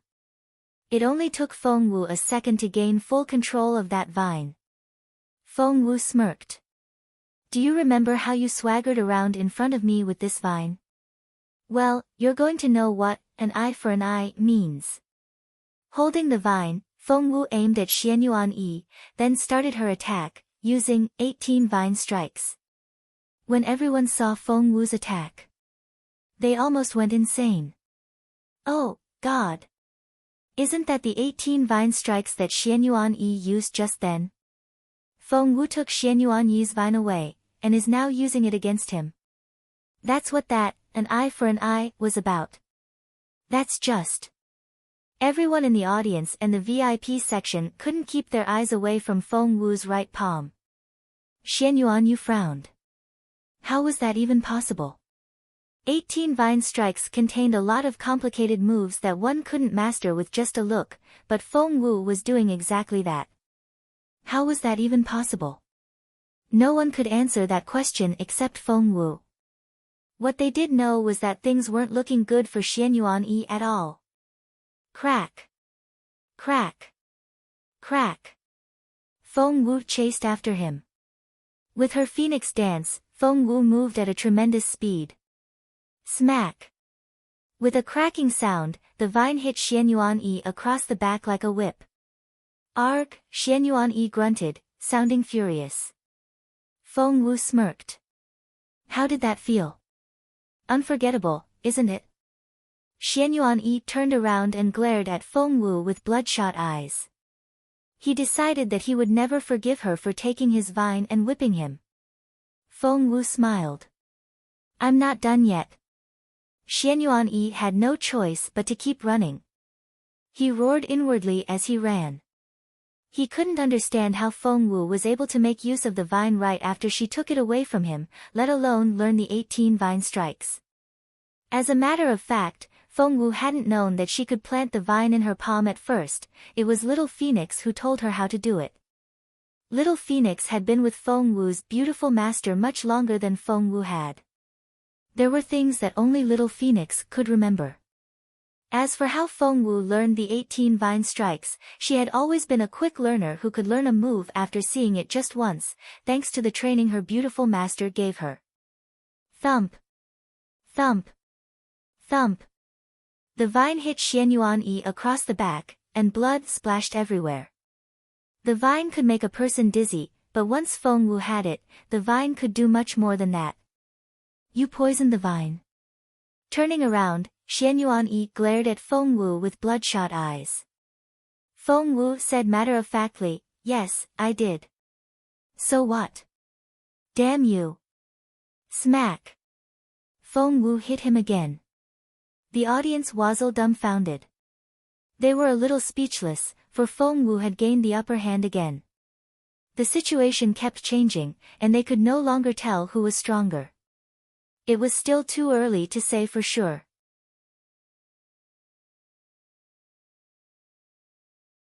Chapter 1184 Untitled. Check out the billboard. Everyone expected to see Feng Wu's name much higher up the billboard by now, and they were right. Feng Wu was 48th on the billboard already, and with the vine, she had become much more capable. Like Xianyuan, Feng Wu was quickly making her way up the list. 40th.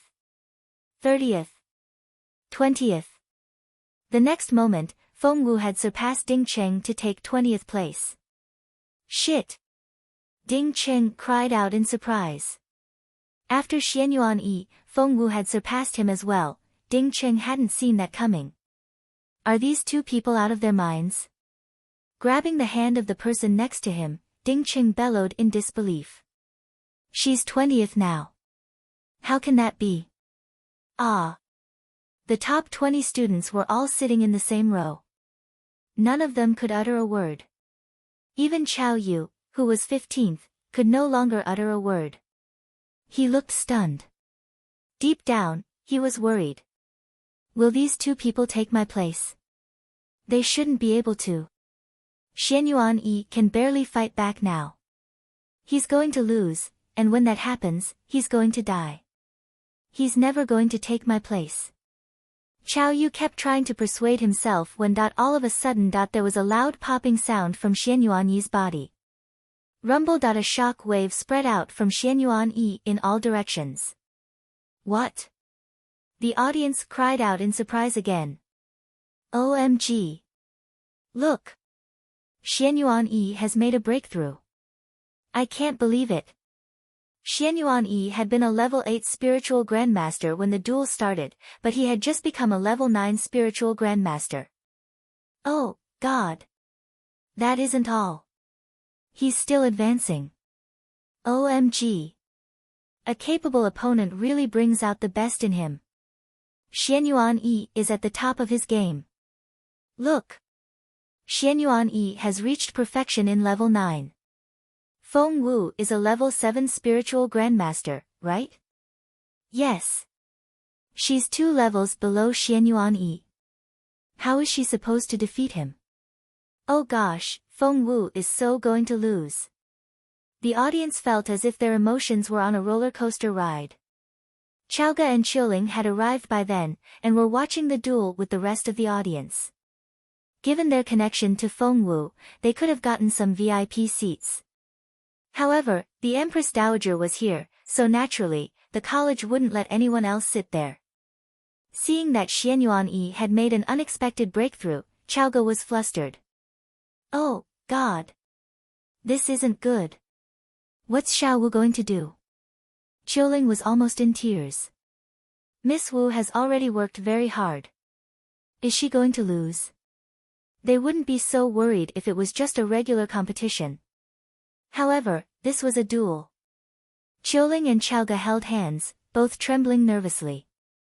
In the VIP section, the Xianyuan family looked relieved. Of the members of the Feng family, some looked concerned, while others gloated. Feng Sun, who had been at ease at first, couldn't help but frown now. The Empress Dowager glanced at him, then smiled. See? What did I tell you? Feng Wu is going to lose. Feng Sun only smiled. We don't know that yet. The Empress Dowager snorted.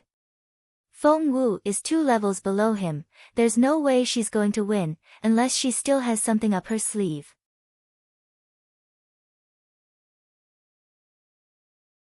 Chapter 1185 Untitled. Feng Sun thought, well, Feng Wu does have something up her sleeve, and your grandson trained her himself. Of course, Feng Sun wasn't going to tell the Empress Dowager that. Otherwise, the old lady would kill him first. Meanwhile, all eyes were on Xianyuan Yi. That was awesome.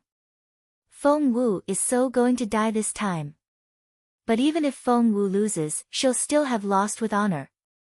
Lady Wang and her children exchanged looks, and all of them smiled knowingly. Finally, Feng Wu was going to die. They had been so frightened just then when Feng Wu suddenly turned things around and seemed to be winning. Luckily for them, they didn't stay frightened for too long. After the breakthrough, Xianyuan Yi was covered in a blue light. It was a temporary effect right after a breakthrough, and his body was enhanced with spiritual essence. Surrounded by the fluctuations of spiritual essence, Xianyuan Yi was so mighty that the space around him seemed to tremble. Staring at Feng Wu with a cold look in his eyes, Xianyuan Yi smiled. Feng Wu. Die. Holding his long sword with both hands, Xianyuan Yi charged at Feng Wu, activating all his energy. One couldn't even begin to describe how intimidating it was. The spiritual essence rushed toward Feng Wu like a tidal wave, and gave off a tremendous amount of pressure. As Xianyuan Yi closed in, Feng Wu began to lose ground. She struck out with the vine. Thud. It only took Xianyuan Yi a second to crush the vine into 3 sections, as if it hadn't been giving him a hard time just a moment ago. OMG! The audience cried out in surprise. That's so scary. That's a powerful beast. Has Xianyuan Yi gone nuts? Is a level 9 spiritual grandmaster so powerful? Is Feng Wu going to die? Meanwhile, Feng Wu felt a little defeated as well. She never thought that the difference between two levels would be so great. Thump! Xian Yuanyi struck at Feng Wu with his sword. Feng Wu tried to dodge. In a normal situation, she should have been able to get away, but this time, her feet seemed to be nailed to the ground, making it impossible for her to move. Shit! The blade of the sword swung at Feng Wu as she cursed under her breath. Thud! The sword pierced Feng Wu from behind. Xian Yuanyi had aimed for Feng Wu's heart, but at that critical moment, Feng Wu shifted, and the blade missed its target by a bit. However, thud! There was blood on the blade, which stained Feng Wu's chest. Almost everyone in the VIP section rose to their feet. Damn it! Clenching his fists, Feng Sun wanted to rush onto the platform. Feng Wu swayed from the stab to her chest, and looked like she could faint at any moment. Blood kept running down her chest, and soon stained her belly, her pants, and the ground. Feng Sun thought that he was going to lose his mind. Sit down, the Empress Dowager bellowed, glaring at him. But before Feng Sun could say another word, the Empress Dowager scolded him. This is a duel. Feng Sun said, but the Empress Dowager said, Feng Sun, you've violated the rule once already. She usually called him Sun, and would only address him as Feng Sun when she was really angry. That just showed how furious the Empress Dowager was. Of course Feng Sun knew that it was a duel. A person could only leave the arena after their opponent fell. No one was to interfere. That was the rule.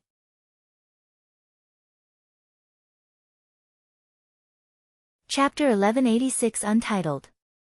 The Empress Dowager was right. Feng Sun had helped Feng Wu once, and another go would be inappropriate. But in the arena, the power Xian Yuanyi exerted after his breakthrough was terrifying. Leaping up, he aimed at Feng Wu's back, then kicked. Thud!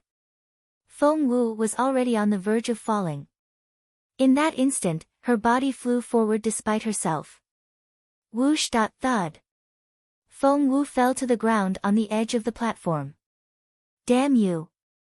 Chaoga and Qiling were so angry that their eyes were bloodshot red. Xian Yuanyi was more than capable of kicking Feng Wu down from the platform. That way, Feng Wu would lose, but she would live. He had obviously done it on purpose.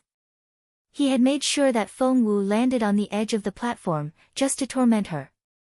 Everyone could tell, for Xian Yuanyi didn't try to hide his intention at all. However, no one could get up on stage and help Feng Wu. Feng Wu fell to the ground and spat out a mouthful of blood which was so thick that it almost seemed solid. Xian Yuanyi charged at Feng Wu when she spat out the blood. He jumped up, then swung down with his long sword.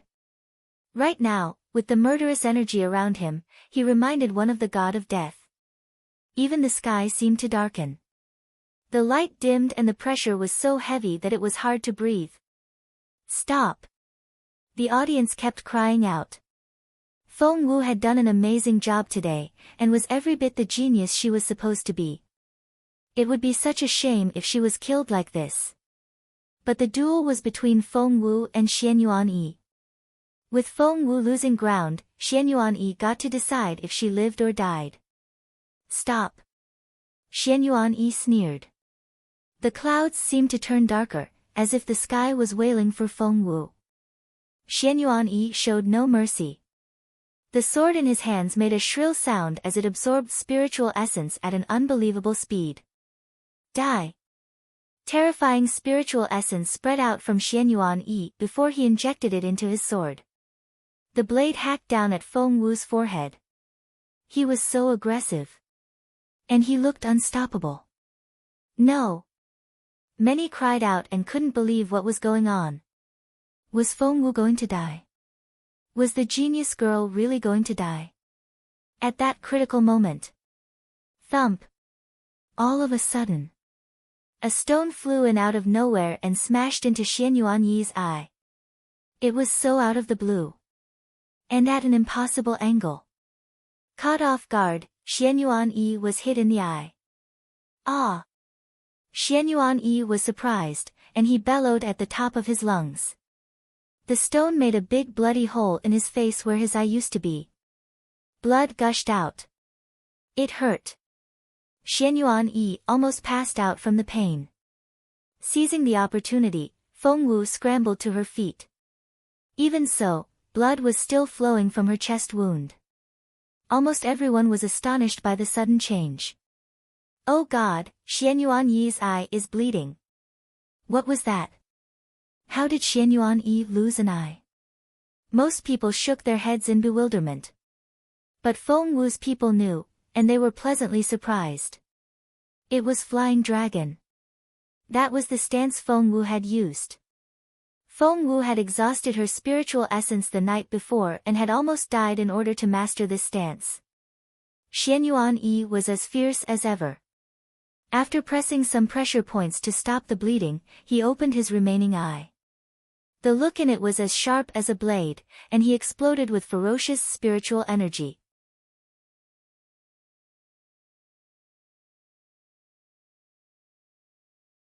(1187) Untitled. How dare you destroy my eye? Die! Holding his sword, Xian Yuan-yi charged at Feng Wu. Feng Wu turned to run. With Xian Yuan-yi chasing her, Feng Wu ran as fast as she could. Are you trying to run away from me? In your dreams. Xian Yuan-yi smirked, and a terrifying force erupted from inside him. Go! The sword left his hand as it shot out at the back of Feng Wu's head at a tremendous speed. The crowd watched as the sword was about to reach Feng Wu. Thump! A stone flew out of nowhere again, hitting the blade. The impact caused the sword to veer slightly. Seizing the opportunity, Feng Wu leapt and stepped onto the blade. The next second, another stone came out of nowhere, shooting at Xian Yuan-yi's other eye. What happened next was quicker than words could describe. Thud! Thud! 3 stones, 6 stones, 9 stones. More stones flew at Xian Yuan-yi in a never-ending stream. It was Flying Dragon, the stance that Feng Wu had practiced the entire night. And the stance had been improved by Jun Linyuan himself. Moreover, Feng Wu had added a formation skill to it. It was no longer the original Flying Dragon, but an enhanced version. Xian Yuan-yi, who had been winning before this, was cornered by Feng Wu's Flying Dragon formation, and kept getting hit. The audience was rendered speechless. No way! Oh my God! What happened? What's going on? Everyone found it hard to believe, for just a moment ago, Xian Yuan-yi had been winning. He had stabbed Feng Wu in the chest with his sword, and she was bleeding out. She could barely stand up. How could she have turned things around in her state? No. They simply wouldn't believe it. This Feng Wu, even the Empress Dowager, who had been convinced that Feng Wu was going to lose, opened her eyes wide and watched in disbelief. All the members of the Feng family kept their unblinking gazes on Feng Wu.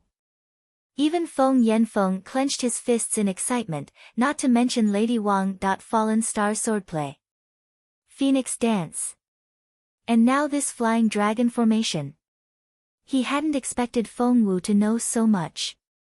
This girl was a family treasure. Feng Yanfeng made up his mind, and decided that once this was over, he would make Feng Wu hand out all those things. Check out the billboard. Immediately, everyone looked at the billboard. Because the ranking was the most direct reflection of their capabilities. OMG! Just by looking at the two of them, you would never have known. Everyone had thought that these two people would be very lucky if they could make it into the top 100. But they had reached that goal a long time ago already. They had also made it into the top 50. Then the top 20. Feng Wu is in the top 10 now. So is Xian Yuan-yi. Oh God! Chao Yu was dumbfounded. He had thought that he was safe, being 15th and all. The last thing he expected was for Feng Wu and Xian Yuan-yi to both make it into the top 10. By now, Chao Yu had already fallen to 17th place. They're lunatics. Clenching his fists, Chao Yu didn't know how to describe these two people. Meanwhile, Xian Yuan Yi was losing ground to Feng Wu. He stared at Feng Wu in disbelief. You're tuning into the Blissful Bookshelf YouTube channel. We're so grateful for your support, and don't forget to subscribe to join us on this incredible journey through captivating stories. Your generosity through donations truly makes a world of difference, as it's the primary source of revenue that allows me to expand and enhance this channel for you. Thank you from the bottom of my heart for being a part of this adventure.